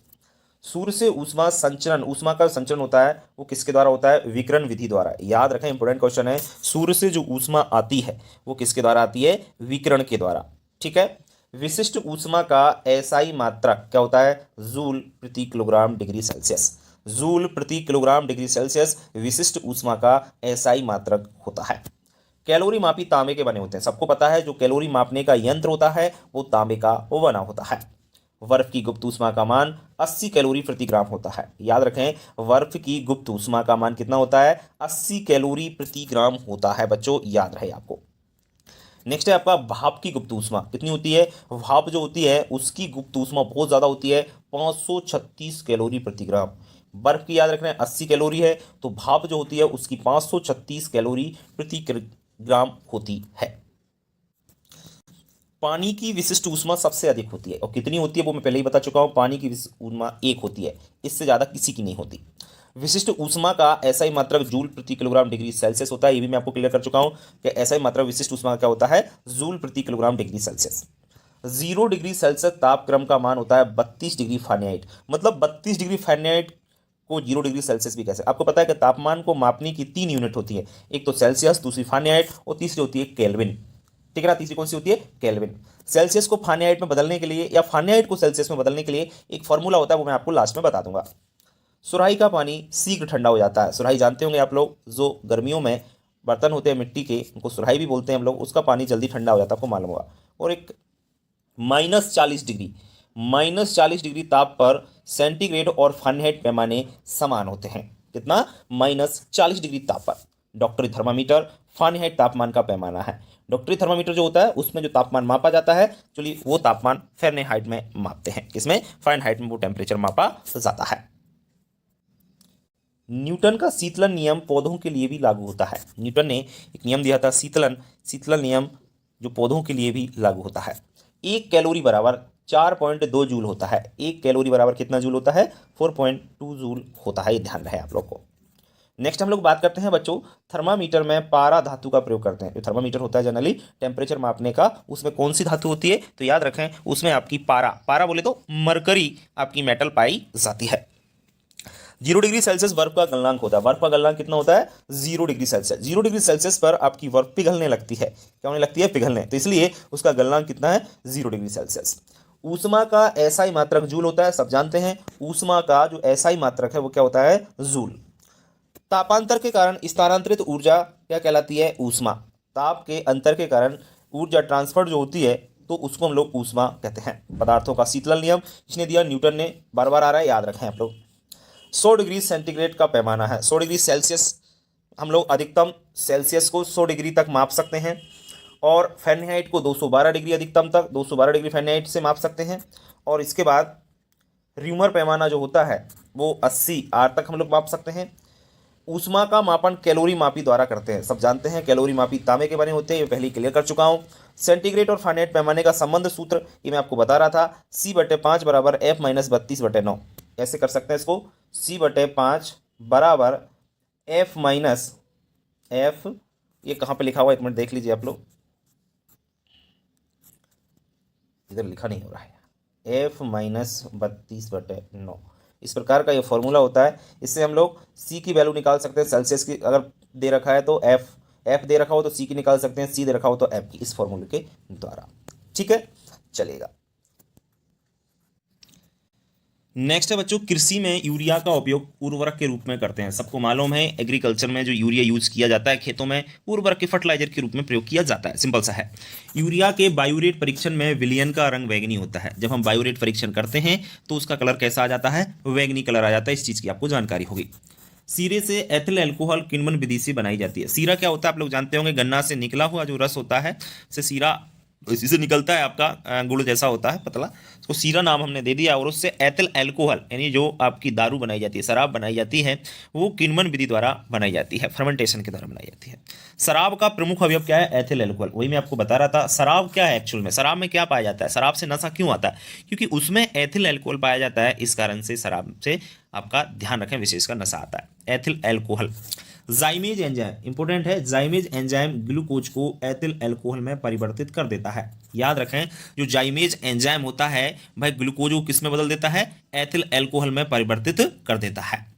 इसके बाद हम लोग बात करते हैं किण्वन जो होता है फर्मेंटेशन, यह एक धीमी एवं ऊष्माक्षेपी क्रिया है। क्या है आपकी? किण्वन धीमी मतलब धीरे से होता है और ऊष्माक्षेपी क्रिया है। कैसी क्रिया है? ऊष्माक्षेपी क्रिया है। इसके बाद हम बात करें एथिल अल्कोहल का फॉर्मूला, तो एथिल अल्कोहल का फॉर्मूला होता है C2H5OH। याद रखिएगा बच्चों, एथिल अल्कोहल का जो फॉर्मूला होता है वो क्या होता है? C2H5OH होता है। ये याद होना चाहिए क्योंकि पूछा गया है C2H5OH। किण्वन की क्रिया के लिए अनुकूल तापमान कितना होना चाहिए? तो किण्वन की क्रिया के लिए तापमान होना चाहिए 25 से 30 डिग्री सेल्सियस। कई जगह 20 से 25 भी मिल जाएगा, तो कंफ्यूज होने की आवश्यकता नहीं है, दोनों ही सही माने जाएंगे। किण्वन की क्रिया के लिए अनुकूलतम टेम्परेचर 25 से 30 याद रखें आप लोग। मेथिल अल्कोहल एक विषैला पदार्थ है। जिस प्रकार से शराब में एथिल अल्कोहल पाया जाता है, आपको मालूम है, बता दिया मैंने, तो उसी प्रकार से एक और तत्व होता है जिसका नाम है मेथिल अल्कोहल, जो कि विषैला होता है, जो कि कैसा होता है? जहर होता है। आपने सुना होगा जहरीली शराब। जहरीली जो शराब होती है, लोग इसको पीने से या तो अंधे हो जाते हैं या उनकी डेथ हो जाती है। ध्यान रखें। परिशुद्ध अल्कोहल की सांद्रता 100% होती है। याद रखें, परिशुद्ध अल्कोहल, परिशुद्ध मतलब प्योर जो अल्कोहल होती है उसमें जो एथिल अल्कोहल पाया जाता है ना, वो 100% पाया जाता है। कितना परसेंट? 100% पाया जाता है। इसके बाद दूध से दही बनना। दूध से दही बनना किण्वन क्रिया का उदाहरण है। सही बात है, दूध से दही जो बनाया जाता है ये फर्मेंटेशन का ही एक उदाहरण है। हाइड्रोजन बंध के कारण अल्कोहल जल में विलय होता है। सही बात है, अल्कोहल में पानी पाया जाता है, या कह सकते हैं अल्कोहल को पानी में डालें तो भाई आपका क्या हो जाता है? विलय हो जाता है, पता भी नहीं चलता इसमें अल्कोहल है नहीं है। तो क्यों हो जाता है? क्योंकि उसमें हाइड्रोजन बॉन्ड पाया जाता है, तो हाइड्रोजन बंध के कारण। यूरिया का रासायनिक सूत्र NH2CONH2 होता है। याद रखें आप लोग, यूरिया का रासायनिक सूत्र क्या है बच्चों? NH2CONH2 है। स्वस्थ मनुष्य के शरीर से प्रतिदिन मूत्र के रूप में 30 ग्राम यूरिया, कितना ग्राम बच्चों? 30 ग्राम यूरिया बाहर निकलता है पर डे। ये आपको याद हो। पावर अल्कोहल में 80% एथिल अल्कोहल एवं 20% पेट्रोल एवं बेंजीन होता है। आप जानते हैं कि पावर अल्कोहल का उपयोग आपके हवाई जहाज, बस आदि के इंजन में किया जाता है। जो पावर अल्कोहल होता है उसमें 80% तो एथिल अल्कोहल होता है और 20% आपका क्या पाया जाता है? पेट्रोल एवं बेंजीन का मिक्सचर होता है। नेक्स्ट है परिशोधित अल्कोहल। ध्यान रखें, कंफ्यूज मत हो जाना। एक परिशुद्ध अल्कोहल था जिसमें 100% अल्कोहल था, लेकिन ये परिशोधित अल्कोहल है जिसमें 95.6% परिशुद्ध अल्कोहल पाया जाता है। कंफ्यूज मत हो जाना, बार बार कह रहा हूं मैं आपसे।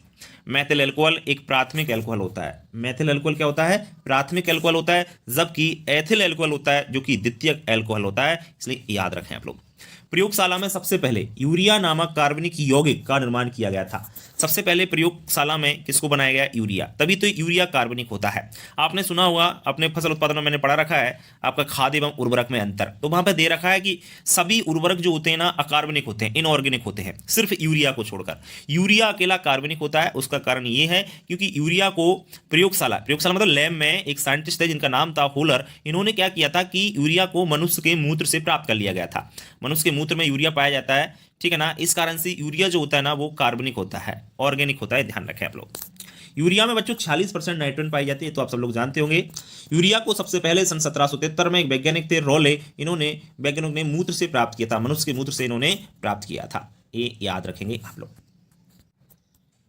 शराब का प्रमुख अवयव एथिल अल्कोहल होता है, अभी बता चुका हूं आपको। किण्वन के लिए पीएच कितना चाहिए? तो 6 से 7 पीएच पे अच्छी प्रकार से हो जाता है। एथिल अल्कोहल का IPUAC नाम IUPAC नाम क्या होता है? एथेनॉल। ध्यान रखें, इस प्रकार से मेथिल एल्कोहल का IUPAC नाम मेथेनॉल होता है, उसी प्रकार से एथिल एल्कोहल का IUPAC नाम एथेनॉल होता है। इस IUPAC का पूरा नाम क्या होता है? International union and pure allied chemistry. याद रखें, यदि पूछ ले तो international union pure and allied chemistry. ठीक है। मेथिल एल्कोहल का सूत्र ये नहीं है बच्चों, ये एथिल एल्कोहल का सूत्र C2H5OH। मेथिल एल्कोहल का सूत्र यहाँ पे नहीं है। CH3 उसका होता है शायद, CH3H5OH ऐसे करके कुछ होता है, उसको देख लेना, थोड़ा कंफर्म नहीं हूं मैं, एक बार चेक कर लेना आप लोग अपनी बुक्स में। मेथिल एल्कोहल का फॉर्मूला जो है ना, एथिल एल्कोहल को द्वितीयक एल्कोहल कहते हैं, मैं पहले ही बता चुका हूं। मेथिल एल्कोहल को प्राथमिक एल्कोहल और एथिल एल्कोहल को द्वितीयक एल्कोहल कहा जाता है, ये आपको याद होना चाहिए। नेक्स्ट हम लोग बात करते हैं तेल और वसा। तेल और वसा दोनों ग्लिसरॉल तथा उच्चतर वसीय अम्लों के ट्राइस्टर या ग्लिसरॉइड्स होते हैं। तेल और वसा दोनों क्या होते हैं? ग्लिसरॉल तथा उच्चतर वसीय अम्लों के ट्राइस्टर या ग्लिसरॉइड्स होते हैं। कपड़ा धोने के साबुन, सब जानते हैं कपड़ा धोने के साबुन में उच्च वसीय अम्लों के सोडियम लवण पाए जाते हैं। क्या पाए जाते हैं? सोडियम। सोडियम याद रखना आप लोग, कपड़ा धोने का जो साबुन होता है उसमें सोडियम लवण पाए जाते हैं। और नहाने के जो साबुन होते हैं, कौन से? नहाने के जो साबुन होते हैं बच्चों, उसमें उच्च वसीय अम्लों के पोटेशियम लवण पाए जाते हैं। ये आपको याद रखना है, कपड़ा धोने के साबुन में सोडियम लवण और नहाने के साबुन में पोटेशियम लवण पाए जाते हैं। सोडियम और लोरेल सल्फेट एक अच्छा अपमार्जक। अपमार्जक का मतलब जानते हो आप लोग, जो पाउडर होता है ना, निरमा पाउडर, घड़ी पाउडर जो आता है, उसको हम लोग हिंदी में अपमार्जक कहते हैं। क्या कहते हैं? तो सोडियम लोरेल सल्फेट जो होता है, क्या नाम है? Sodium lauryl sulphate. ये एक बहुत अच्छा अपमार्जक होता है। क्या होता है? अच्छा। किसी भी एस्टर के किसी भी क्षार द्वारा जल अपघटन क्रिया को साबुनीकरण कहते हैं। किसी भी एस्टर के किसी भी क्षार द्वारा जल अपघटन क्रिया को क्या कहा जाता है? साबुनीकरण कहा जाता है, याद रखें आप लोग। इसके बाद है बच्चों नेक्स्ट आपका साबुन जो होता है ठंडी विधि तथा गर्म विधि व आधुनिक विधि द्वारा बनाया जाता है। साबुन बनाने की 2-3 विधियां होती हैं, ठंडी विधि, गर्म विधि एवं आधुनिक विधि। तीनों विधि से आपका साबुन बनाया जाता है। उच्चतर वसीय अम्लों के धात्विक लवणों को साबुन कहते हैं। साबुन क्या होता है? उच्चतर जो वसीय एसिड्स होते हैं उनके धात्विक लवणों को ही साबुन कहा जाता है। तेल व वसा रासायनिक रूप में एक पदार्थ है, परंतु भौतिक अवस्था में वह भिन्न होते हैं। सही बात है, क्योंकि तेल और वसा को यदि हम फिजिकली देखें तो तेल अलग दिखाई देगा और फैट अलग। जैसे हम रूम टेम्परेचर पर तेल को रखेंगे तो वह लिक्विड अवस्था में रहेगा, और रूम टेम्परेचर पर वसा को रहेंगे तो वो आपकी सॉलिड अवस्था में पाया जाएगा। इसलिए भौतिक अवस्था उनकी अलग अलग होती है। नहाने के साबुन अच्छे तेल व वसा व पोटेशियम लवण से बनाए जाते हैं। नहाने का जो साबुन होता है ना, उसमें अच्छा ही तेल यूज होता है, अच्छा ही फैट यूज होता है एवं अच्छा ही पोटेशियम लवण यूज होते हैं। जैसे उल्टा कर दीजिए, नहाने जो आपका कपड़ा धोने का साबुन होता है उसमें तो घटिया क्वालिटी का तेल, घटिया क्वालिटी के आपकी फैट तथा सोडियम लवण यूज होते हैं। ठीक है, याद रखें। तेल द्रव तथा वसा ठोस अवस्था में होते हैं। सही बात है, तेल द्रव अवस्था में और वसा ठोस अवस्था में पाया जाता है। कपड़े धोने के साबुन में सस्ता तेल और वसा उपयोग करते हैं। आपको बता ही दिया मैं आपको, सस्ता तेल प्रयोग करते हैं, सस्ता ही वसा यूज करते हैं। सस्ता सुगंधित पदार्थ कपड़ा धोने के साबुन में उपयोग किया जाता है, बता चुका हूं मैं आपको। नारियल का तेल वानस्पतिक वसा है और जैतून का तेल वानस्पतिक तेल है। ये दोनों ही वर्ड याद रखें आप लोग। नारियल का तेल होता है ये आपका वनस्पति वसा होता है, जबकि जैतून का तेल होता है ये वनस्पति तेल होता है। बच्चों, वसा एवं तेल से साबुन बनाने में उपजात के रूप में ग्लिसरॉल मिलता है। क्या मिलता है? जब जो आपकी साबुन बनाई जाती है तेल या वसा से, तो उसमें उपजात के रूप में क्या मिलेगा? ग्लिसरॉल मिलता है। और ग्लिसरॉल का उपयोग हजामत के साबुन को जल्दी सूखने से बचाने के लिए किया जाता है। हजामत का मतलब होता है बच्चों, जब शेविंग की जाती है, दाढ़ी बनाई जाती है, तो उसमें ग्लिसरॉल का उपयोग हजामत जो बनाई जाती है साबुन को जल्दी सूखने से बचाने के लिए हम लोग करते हैं। ठीक है। दाढ़ी बनाने वाले साबुन में अधिक झाग लाने के लिए क्या मिलाते हैं? रेजिन मिलाया जाता है। दाढ़ी बनाई जाती है तो आपने देखा होगा कि झाग आता है ज़्यादा, क्यों? क्योंकि उसमें रेजिन मिलाया जाता है। क्या मिलाते हैं? रेजिन मिलाते हैं। साबुन कार्बनिक एसिड लवण वर्ग का यौगिक है। सही बात है, जो साबुन होता है ये कार्बनिक एसिड लवण वर्ग का क्या होता है? यौगिक होता है। तेल व वसा उच्च वसा अम्लों के क्या होते हैं? एस्टर के मिश्रण होते हैं। ध्यान रखें, तेल व वसा उच्च वसा अम्लों के क्या होते हैं? एस्टर के मिश्रण होते हैं। डिटर्जेंट पाउडर का उपयोग में मृदु व कठोर जल दोनों में कर सकते हैं। डिटर्जेंट पाउडर का उपयोग चाहे कठोर जल हो या मृदु जल हो, दोनों में हम लोग उसका उपयोग कर सकते हैं। डिटर्जेंट पाउडर यानी अपमार्जक जो होता है वो। मृदु कठोर जल समझते हो कि नहीं? मतलब चाहे उसमें लवण हो तो वो आपका कठोर जल, लवण नहीं है तो वह मृदु जल होता है। हाइड्रोजनीकरण द्वारा तेल से वनस्पति घी बनाया जाता है, यानी डालडा जो होता है ना, वो हाइड्रोजनीकरण के द्वारा बनाया जाता है। ठीक है। तेल में एस्टर समूह उपस्थित होता है। तेल में कौन सा समूह पाया जाता है? ध्यान रखें, एस्टर समूह पाया जाता है। तो बच्चों, आपने देखा तेल एवं वसा से संबंधित जो भी प्रश्न है आपके सभी क्लियर कर दिए गए हैं। बढ़ते हैं हम लोग आगे। लैक्टोज दुग्ध शर्करा है। मतलब लैक्टोज जो होती है ना, इसके कारण ही दूध हमको मीठा लगता है, थोड़ा सा आपको पता है, ये दूध में ही पाई जाती है। सबसे मीठी शर्करा फ्रक्टोज होती है, याद रखें, सबसे मीठी शर्करा कौन सी होती है? फ्रक्टोज होती है। मधुमेह यानी डायबिटीज रोगियों के लिए शक्कर की जगह कौन सा क्या दिया जाता है? फ्रक्टोज दिया जाता है, याद रखें। सबसे ज़्यादा मीठी शर्करा ही फ्रक्टोज होती है, और अगर किसी को डायबिटीज है तो चीनी की जगह आप लोग उसको फ्रक्टोज यानी शहद उसको खिला सकते हैं, डोंट वरी। अंकुरित बीजों में मुख्य रूप से माल्टोज शर्करा पाई जाती है। अंकुरित बीज, जो भी बीज अंकुरित होते हैं ना, उनमें यदि हम लोग चेक करें तो कौन सी शुगर मिलेगी? माल्टोज शुगर उसमें मिलती है। स्टार्च जो होता है ये एक पॉलीसैकेराइड होता है बच्चों, याद रखें, स्टार्च क्या होता है? पॉलीसैकेराइड होता है। ऊतकों का निर्माण प्रोटीन के द्वारा होता है, सब जानते हैं इसको। विश्व में सबसे अधिक पाया जाने वाला पॉलीसैकेराइड कौन सा है? तो विश्व में सबसे अधिक पाया जाने वाला पॉलीसैकेराइड है सेलुलोज। कौन सा है? सेलुलोज। बढ़ते हैं हम लोग आगे नेक्स्ट। हीमोग्लोबिन एक प्रोटीन है, सब जानते हैं। हीमोग्लोबिन के कारण जो ब्लड होता है उसका कलर लाल होता है। तो हीमोग्लोबिन एक्चुअल में होता क्या है? एक प्रकार का प्रोटीन होता है। विटामिन ए की कमी से रतौंधी रोग हो जाता है बच्चों, याद रखें। विटामिन ए, इसका रासायनिक नाम रेटिनॉल होता है, याद रखें आप लोग। इसका रासायनिक नाम, ओरल बता रहा हूं, रासायनिक नाम रेटिनॉल होता है, और सबसे अधिक है पके हुए आम, गाजर, पपीता आदि में पाया जाता है, ये ध्यान रखना है आपको। और इसकी कमी से मनुष्यों में या पशुओं में रतौंधी रोग, रतौंधी का मतलब होता है ब्लाइंडनेस, वह वाला रोग हो जाता है। विटामिन डी को सनशाइन विटामिन कहते हैं बच्चों। विटामिन डी होता है ना आपका, ये आपका विटामिन डी का रासायनिक नाम क्या होता है? कैल्सीफेरॉल होता है। और ये इसका मुख्य स्रोत है, क्या मुख्य स्रोत या सोर्स कह सकते हैं। सनशाइन विटामिन क्यों कहते हैं? क्योंकि सूर्य का प्रकाश जो आता है सूर्य की किरणों के द्वारा, मनुष्य या कोई भी जानवर इसी के द्वारा विटामिन डी को एब्जॉर्ब करता है, ठीक है ना, ध्यान रखें विशेषकर। इसकी कमी से आपका सूखा रोग, इसको हम लोग रिकेट्स बीमारी भी कहते हैं, रिकेट्स से सूखा रोग हो जाता है, मतलब हड्डियां कमजोर हो जाती हैं। विटामिन सी का रासायनिक नाम एस्कॉर्बिक एसिड होता है। विटामिन सी सबसे अधिक मैं आपको बताना चाहूंगा खट्टे फलों में पाया जाता है। विटामिन सी सबसे ज्यादा किसमें? खट्टे फल होते हैं, जैसे नींबू है, संतरा है, चेरी है, इन सभी में आपका विटामिन सी पाया जाता है। और एस्कॉर्बिक एसिड इसका रासायनिक नाम होता है। इसकी कमी से रोग कौन सा होता है? ध्यान रखें, विटामिन सी की कमी से स्कर्वी रोग हो जाता है। कौन सा रोग हो जाता है बच्चों? स्कर्वी रोग, मतलब दांत जो होते हैं, मसूड़े जो होते हैं, इनमें से ब्लड निकलने लगता है, खून आने लगता है, तो ये ध्यान रखें इस बात का। लार जो होती है, इसमें कौन सा एंजाइम पाया जाता है बच्चों? लारमेटाइलिन एंजाइम पाया जाता है, विशेष याद रखें, लारमेटाइलिन एंजाइम पाया जाता है। एंजाइम रासायनिक रूप से प्रोटीन होते हैं, याद रखें, जो एंजाइम होते हैं वो रासायनिक रूप से एक तरीके से क्या है? वो प्रोटीन ही होते हैं। क्या होते हैं? प्रोटीन ही होते हैं। लिपिड्स को ही वसा कहते हैं, सही बात है। लिपिड्स जो होता है ना, उसका दूसरा नाम वसा ही है, याद रखें आप लोग, इंपॉर्टेंट है। विटामिन ए का रासायनिक नाम रेटिनॉल है, अभी बता चुका हूं मैं आपको। विटामिन ए का सबसे अच्छा स्रोत पका आम है, ये भी मैं आपको क्लियर कर चुका हूं। लिपिड्स जल में अघुलनशील होते हैं, मतलब वसा को यदि पानी में डालोगे तो वह मिलेगा नहीं, ऊपर ही तैरता रहेगा। विटामिन डी की कमी से बच्चों में सूखा रोग हो जाता है। मैं बता रहा था आपको, सूखा रोग बोले तो रिकेट्स, रिकेट्स रोग यानी बच्चों की हड्डियां कमजोर हो जाती हैं। कपास का प्रमुख अवयव सेलुलोज होता है। आपने रुई देखी होगी बच्चों, रुई जो होती है ना, प्योर सेलुलोज होती है, और सेलुलोज एक प्रकार का कार्बोहाइड्रेट होता है। प्राकृतिक रेशम जो होता है ना, ये प्रोटीन का उदाहरण है। मतलब जो रेशम है ना, एक्चुअल में वो क्या है? प्रोटीन ही है, याद रखें, जो रेशम है वो एक्चुअल में क्या है? प्रोटीन ही है, ध्यान रखें आप लोग। वसा में घुलनशील विटामिन कौन कौन से होते हैं? ए, डी, ई, के, यानी अडैक जिसको हम लोग बोल सकते हैं, ये ध्यान रखें आप लोग। अडैक जो विटामिन होते हैं ये फैट में घुलनशील होते हैं। इसके बाद अंगूर में 20 से 30% ग्लूकोज पाया जाता है। अंगूर जो होता है आपका, अंगूर में 20 से 30% ग्लूकोज पाया जाता है। और अंगूर में चीनी कितनी परसेंट होती है? 26% शर्करा। विटामिन के की कमी से रक्त का थक्का नहीं जमता। आपको पता है कि विटामिन के जो होता है, इसका साइनोकोबालामिन इसका रासायनिक नाम होता है, जबकि इस चोट लगने से जो ब्लड निकलता है वह निकलता ही रहे, निकलता रहे, अगर विटामिन के की कमी हो जाए, समझ गए ना। तो विटामिन के यदि है तो रक्त का थक्का जम जाता है, मतलब जो खून बहने से बंद हो जाता है। ग्लूकोज शरीर को ऊर्जा प्रदान करता है, सब जानते हैं। ग्लूकोज जो होता है ना, ये बॉडी को एनर्जी प्रदान करता है। पराबैंगनी प्रकाश से एंजाइम नष्ट हो जाते हैं, सब लोग याद रखेंगे। पराबैंगनी जो प्रकाश होता है, प्रकाश का पराबैंगनी किरणें होती हैं एक्चुअल में, उसके कारण एंजाइम क्या हो जाते हैं? नष्ट हो जाते हैं।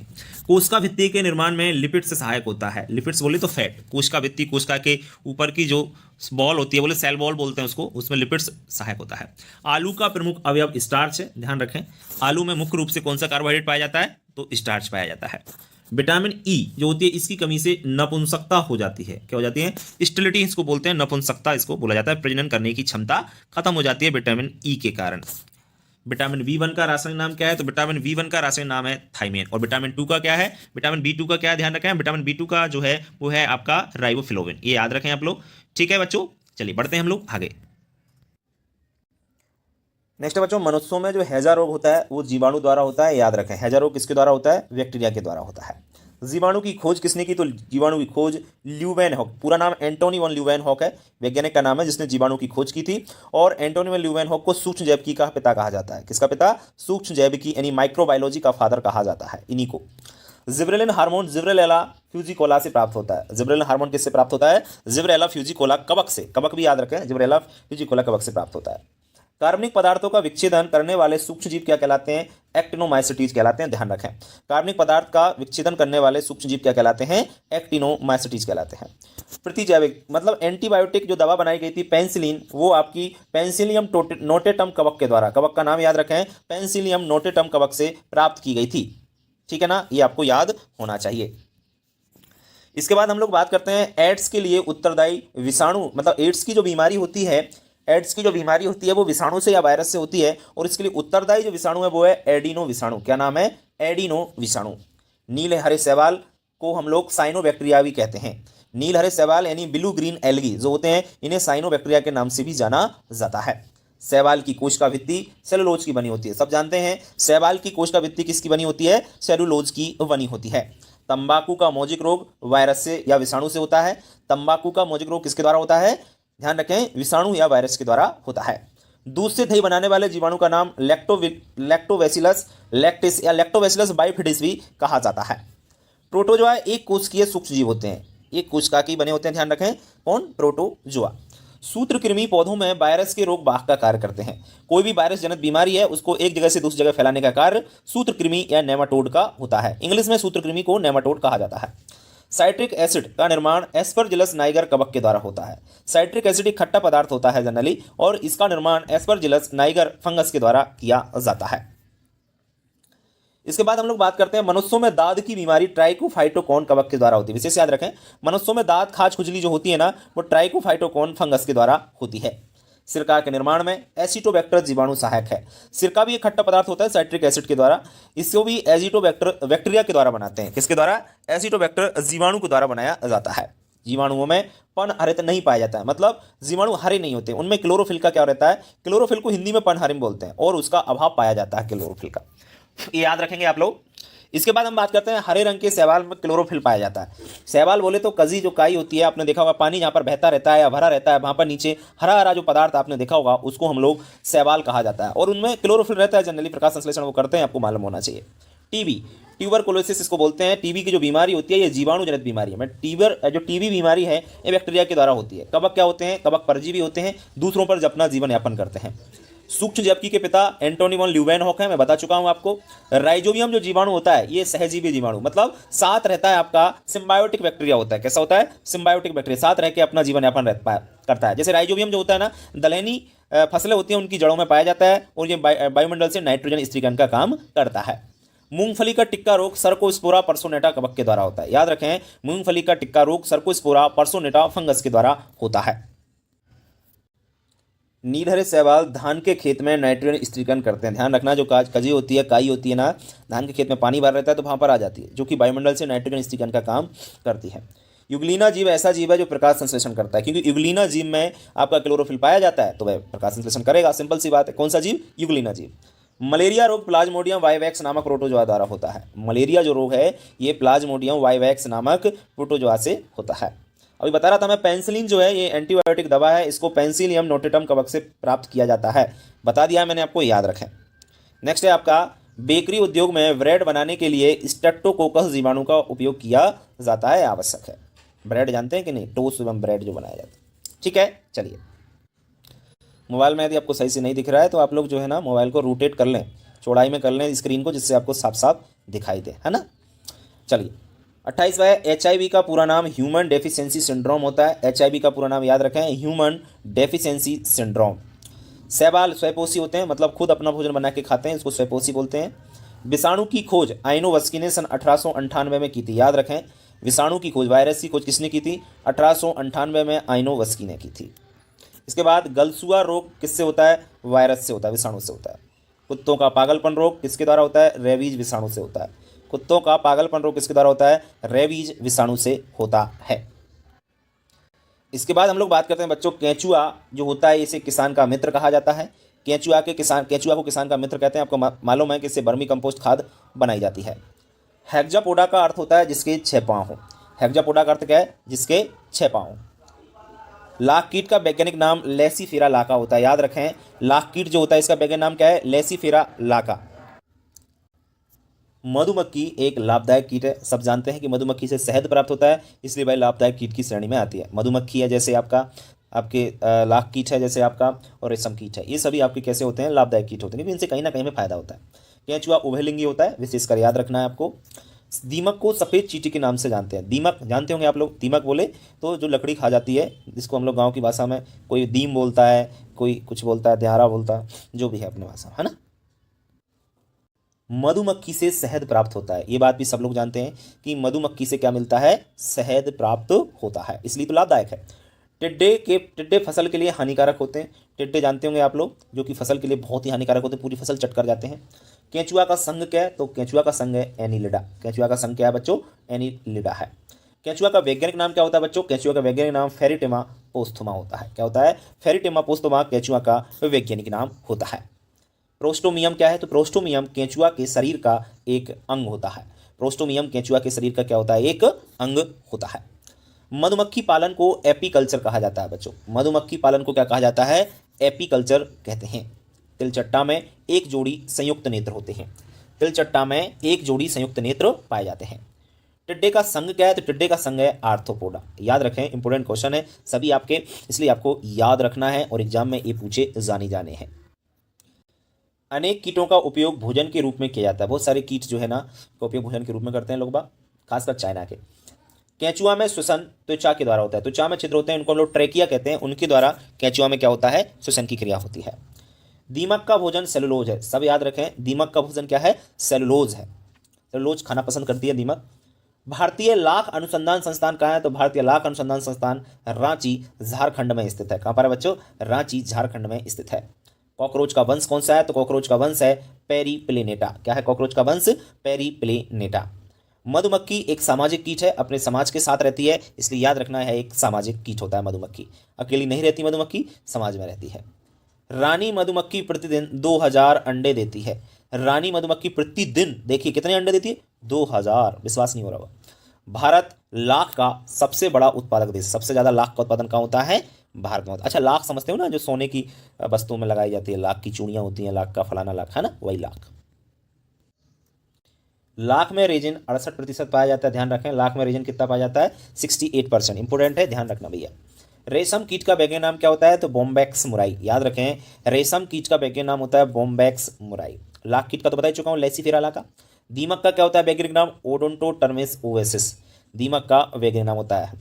केंचुआ का जीवन काल 3 से 10 वर्ष तक होता है, केंचुआ का जीवन काल। इसके बाद शहद क्या है? शहद बच्चों एक प्राकृतिक एंटीबायोटिक होता है। ध्यान रखें बच्चों, शहद एक प्राकृतिक एंटीबायोटिक होता है। एक ओटी और मेरी तरफ से जो है आप जोड़ लेना, जो रानी मधुमक्खी होती है जनरली, मधुमक्खी का वैज्ञानिक नाम एपिस इंडिका होता है, ये याद रखें आप लोग, है ना। और जो बड़ी वाली मधुमक्खी होती है उसका एपिस डोरसेटा होता है, ठीक है ना। ये वैज्ञानिक नाम जरूर याद रखें, क्योंकि कहीं ना कहीं आपको एग्जाम में मिल सकते हैं। नेक्स्ट है बच्चों, जैव शक्ति सिद्धांत किसने दिया था? ये चैप्टर नंबर बच्चों 7वां है, और उसके ओटी हम भूल आए थे, तो यहाँ पर हमने इनको ऐड कर दिया है। ध्यान रखें, जैव शक्ति सिद्धांत का प्रतिपादन किसने किया था? तो बर्जीलियस साइंटिस्ट है, उन्होंने किया था। ध्यान रखें, जैव शक्ति सिद्धांत का प्रतिपादन किसने किया था? बर्जीलियस वैज्ञानिक ने किया था। प्रयोगशाला में सबसे पहले यूरिया नामक कार्बनिक यौगिक का निर्माण हुआ, ये भी आपको पहले बता चुका हूँ इससे पहले वाले चैप्टर में। दैनिक जीवन में सबसे अधिक कार्बनिक यौगिकों का ही उपयोग होता है, ठीक है ना। हाइड्रोकार्बन जो चैप्टर है ना, उसी के ये ओटी है, ध्यान रखें, चैप्टर नंबर शायद 7 है, कंफर्म नहीं है, देख लेना आप लोग। कार्बनिक रसायन के अंतर्गत कार्बनिक यौगिकों का अध्ययन किया जाता है। सबको मालूम है, कार्बनिक रसायन के अंतर्गत कार्बनिक यौगिकों का ही अध्ययन किया जाता है। मैथिल अल्कोहल का आईयूपीएसी नाम क्या है? तो बता चुका हूं, मैथिल अल्कोहल का आईयूपीएसी नाम मेथेनॉल है, और एथिल अल्कोहल का क्या था? एथेनॉल है, पता होगा आपको। एसिटिक एसिड का सूत्र याद रखिएगा, CH3COOH होता है। एसिटिक एसिड का सूत्र क्या होता है आपका? ध्यान रखें आप लोग, CH3COOH है। एलिफेटिक यौगिक खुली श्रृंखला वाले यौगिक होते हैं। एलिफेटिक जो यौगिक होते हैं ये खुली श्रृंखला वाले यौगिक होते हैं। एरोमेटिक यौगिक जल में अविलय होते हैं, मतलब घुलते नहीं है। बॉन्ड CHO समूह एल्डिहाइड को प्रदर्शित करता है। बॉन्ड CHO आपका एल्डिहाइड को प्रदर्शित करता है। एलिफेटिक यौगिकों से धुआं रहित ज्वाला निकलती है। कैसी? धुआं रहित। एलिफेटिक यौगिक जैसे में हम बात करें, मीथेन है, इथेन है, ब्यूटेन है, प्रोपेन है, ये सभी एलिफेटिक यौगिक होते हैं। यदि इनको जलाया जाता है तो इनसे धुआं नहीं निकलती, धुआं बिल्कुल नहीं निकलता। जबकि एरोमेटिक यौगिक से धुएं वाली ज्वाला निकलती है। जैसे आपका मिट्टी का तेल है, पेट्रोल है, डीजल है, ये सभी एरोमेटिक। यदि इनको जलाएंगे तो धुआं निकलेगा साथ में आग के साथ। प्रयोगशाला में सबसे पहले यूरिया को हुलर ने बनाया था, ये याद रखें आप लोग। घरेलू ईंधन LPG के रूप में ब्यूटेन गैस उपयोग होती है। अपना घरेलू ईंधन जो सिलेंडर होता है ना, उसमें कौन सी गैस होती है? आपकी ब्यूटेन गैस होती है। एलिफेटिक यौगिकों का जन्मदाता मीथेन को कहते हैं और मीथेन का सूत्र CH4 होता है, आपको पता होना चाहिए। सिरके के रूप में एसिटिक एसिड का उपयोग किया जाता है। सिरका बोले तो एक खट्टा पदार्थ होता है और उसमें एसिटिक एसिड उपयोग किया जाता है। कार्बनिक यौगिक प्रकृति में बहुत अधिक संख्या में पाए जाते हैं। सही बात है, क्योंकि कार्बन में श्रृंखला बनाने का गुण होता है, एक दूसरे से जुड़ जाते हैं। मीथेन का सूत्र बता ही दिया, CH4 होता है। ग्लूकोज का सूत्र C6H12O6 होता है। ध्यान रखें, ग्लूकोज का सूत्र C6H12O6 होता है। इसके बाद IUPAC का पूरा नाम वहां पर बता दिया था, फिर भी याद रखें, international union of pure and applied chemistry है। ठीक है, तो एक चैप्टर रह गया था 7वां, उसको मैंने यहाँ पे कंप्लीट करा दिया, जिसके OT आपको क्लियर करा दिए। अब बढ़ेंगे हम लोग आगे। नेक्स्ट है आपका बच्चों, ग्रेगर जोहन मेंडल को अनुवांशिकी का जनक या पिता कहा जाता है। याद रखें, Johan Mendel, Gregor Johan Mendel पूरा नाम है, जिनको अनुवांशिकी या जेनेटिक्स का फादर कहा जाता है। याद रखें आप लोग। गुणसूत्र में अनुवांशिक पदार्थ क्या होता है? तो गुणसूत्र में अनुवांशिक पदार्थ DNA होता है। क्या होता है? DNA। ठीक है ना। इसके बाद संकरण की लाभदायक अभिव्यक्ति संकर ऊज कहलाती है। संकरण में अगर कोई लाभदायक आपका लक्षण आता है तो उसे हम लोग संकर ऊज के नाम से जानते हैं। मेंडल ने अपने प्रयोग में मटर के पौधे को चुना, और मटर भी कौन सी? उद्यान मटर। ध्यान रखें, मटर भी कौन सी? उद्यान मटर का उपयोग किया, गार्डन पी जिसको हम कहते हैं। मेंडल ने अपने प्रयोग में 7 जोड़ी लक्षणों का अध्ययन किया था। मेंडल जो वैज्ञानिक थे, जिन्हें अनुवांशिकी का पिता कहा जा रहा है, उन्होंने 7 जोड़ी लक्षणों पर क्या किया था? स्टडी की थी। माता पिता से संतान में भिन्नता आने को उत्परिवर्तन या म्यूटेशन कहा जाता है। माता पिता से जो संतान पैदा हो रही है, यदि कुछ अलग टाइप के लक्षण उनमें आ रहे हैं तो उसको हम लोग उत्परिवर्तन कहते हैं। अनुवांशिकी शब्द किसने की दिया? तो अनुवांशिकी शब्द सबसे पहले विलियम्स गॉड ने दिया था। किसने दिया था? विलियम्स गॉड ने दिया था। गुणसूत्र के 2 या 2 से अधिक सेट कोशिका में पाए जाना बहुगुणता कहलाता है। पॉलीप्लॉइडी बोलते हैं इंग्लिश में। गुणसूत्र के 2 या 2 से अधिक सेट अगर सेल में मिल जाए तो समझ लीजिए उसको हम लोग बहुगुणता बोलेंगे। मटर जो होती है ये परपरागित फसल है, क्रॉस पोलिनेटेड क्रॉप होती है। क्या होती है? परपरागित या क्रॉस पोलिनेटेड क्रॉप होती है। मेंडल ऑस्ट्रिया के, ऑस्ट्रेलिया मत लिख देना, ऑस्ट्रिया एक देश है, उसके निवासी थे। जीन अनुवांशिक लक्षणों के बाक होते हैं। जीन जो होते हैं लक्षणों को एक जगह से दूसरी जगह ट्रांसफर करते हैं। बहुसंकरण एवं वंशावली संकरण की विधियां हैं। बहुसंकरण एवं वंशावली क्या है? ये हाइब्रिडाइजेशन की क्या है? मेथड्स हैं। मेंडल के 3 नियम थे, स्वतंत्र अभ्यूहन का नियम, प्रभाविता का नियम और पृथक्करण का नियम। मेंडल के 3 नियम आपको याद होना चाहिए, स्वतंत्र अभ्यूहन का नियम, प्रभाविता का और पृथक्करण का नियम। ठीक है, चलिए। त्रिभुज का क्षेत्रफल क्या होता है बच्चों? 1/2 आधार इंटू ऊंचाई। याद रखें, त्रिभुज का जो क्षेत्रफल होता है वो 1/2 आधार इंटू ऊंचाई होता है। समकोण त्रिभुज का क्षेत्रफल 1/2 आधार इंटू लंबाई होता है। विषमबाहु का त्रिभुज का सूत्र याद रखिएगा, ये रूट है पूरा, S, S-A, S-B और S-C सब रूट में। इसे हैरो का सूत्र भी कहा जाता है। किसका सूत्र कहा जाता है? इसे हैरो का सूत्र। समद्विबाहु त्रिभुज का क्षेत्रफल 1/2 A रूट V² और A²। याद रखें आप लोग। समबाहु त्रिभुज रूट 3/4 भुजा का वर्ग, रूट 3/4 भुजा का वर्ग या भुजा का स्क्वायर हम लोग कह सकते हैं। ठीक है, समझ में आ रहा है? सूत्र याद रखना भैया, आएंगे। समांतर चतुर्भुज, समांतर चतुर्भुज क्षेत्रफल बराबर क्या होता है? आधार इंटू ऊंचाई। समलंब चतुर्भुज का क्षेत्रफल 1/2 समांतर भुजाओं का योग इंटू ऊंचाई। वृत्त की परिधि 2πr होती है, वृत्त का क्षेत्रफल πr²। भैया याद रखना, आएंगे। घन का संपूर्ण पृष्ठ 6a², ये का मतलब भुजा, मतलब 6 भुजा का स्क्वायर भी कह सकते हैं। घन का आयतन क्या होता है? AQ। घन का आयतन क्या होता है बच्चों? AQ। एक घन में फलकों की संख्या कितनी होती है? एक घन में फलक होते हैं 6। एक घन में कोरों की संख्या कितनी होती है? तो एक घन में कोरों की संख्या होती है 12। वृत्त की परिधि अगर 35 सेंटीमीटर तो उसकी त्रिज्या 35/2 मतलब आधी होती है, ध्यान रखें। समबाहु त्रिभुज में तीनों कोणों की माप क्या होती है? बराबर होती है। और घन का आयतन बराबर क्या होता है? भुजा का Q। घन का आयतन बराबर क्या होता है? भुजा का Q, या AQ मैं पहले ही बता चुका हूं आपको। घन का आयतन AQ, A का मतलब है भुजा। एक घन में कोरों की संख्या 12 ये बता चुका हूं आपको, और वृत्त की परिधि ये बता चुका हूं, तीनों आपकी क्लियर कर चुका हूं। क्षेत्रमिति शब्द की उत्पत्ति ग्रीक भाषा के से हुई थी, और जिसका अर्थ होता है माप। क्षेत्रमिति, चैप्टर का नाम क्षेत्रमिति है तो इसलिए उसकी उत्पत्ति ग्रीक भाषा से हुई, और जिसका अर्थ क्या होता है? माप। क्षेत्रमिति गणित की एक शाखा है। क्षेत्रमिति क्या है? गणित की एक शाखा है जिसके अंतर्गत हम ज्यामितीय आकृतियों, क्षेत्रफल, आयतन आदि का क्या करते हैं? अध्ययन करते हैं। उसे हम लोग क्षेत्रमिति कहते हैं। क्षेत्रमिति 3 भुजाओं से घिरी आकृति त्रिभुज कहलाती है, सब लोग जानते हैं। 3 भुजाओं से घिरी आकृति क्या कहलाती है? त्रिभुज। समकोण त्रिभुज का एक कोण 90 डिग्री का होता है। जो समकोण त्रिभुज होता है इसका एक कोण कितनी डिग्री का होता है? 90 डिग्री का होता है। 90 डिग्री आप लोग जानते होंगे, इस प्रकार से आपका 90 डिग्री होता है। बढ़ते हैं हम लोग आगे। नेक्स्ट है आपका विषमबाहु त्रिभुज में भुजाओं की लंबाई समान नहीं होती। नाम ही उसका विषमबाहु है। जब विषम होगा तो उसकी तीनों भुजाएं देखेंगे तो अलग अलग लंबाई की मिल जाएंगी आपको। समबाहु त्रिभुज में भुजाओं की लंबाई बराबर होती है। समबाहु है, समान है, तो बिल्कुल तीनों भुजाओं की लंबाई बराबर होती है तथा प्रत्येक कोण 60 डिग्री का होता है। कितने डिग्री का होगा? 60 डिग्री का होता है प्रत्येक कोण। इसके बाद हम बात करते हैं समद्विबाहु त्रिभुज। तो समद्विबाहु त्रिभुज की कोई भी 2 भुजाएं बराबर होंगी। 2 बाहु है ना, पता चल रहा है उससे। 4 सरल रेखाओं से घिरे समतल क्षेत्रफल को चतुर्भुज कहते हैं। वह चतुर्भुज जिसके आमने सामने की भुजाएं बराबर हों उसे आयत कहते हैं, और चतुर्भुज जिसकी चारों भुजाएं बराबर हों उसे हम लोग वर्ग कहते हैं। याद रखें, आयत वर्ग में कंफ्यूज मत हो जाना। आमने सामने की भुजाएं यदि बराबर हैं तो उसको आयत कहेंगे, और चारों भुजाएं बराबर हैं तो उसे हम लोग क्या कहेंगे? वर्ग के नाम से जानते हैं। ठीक है बच्चों।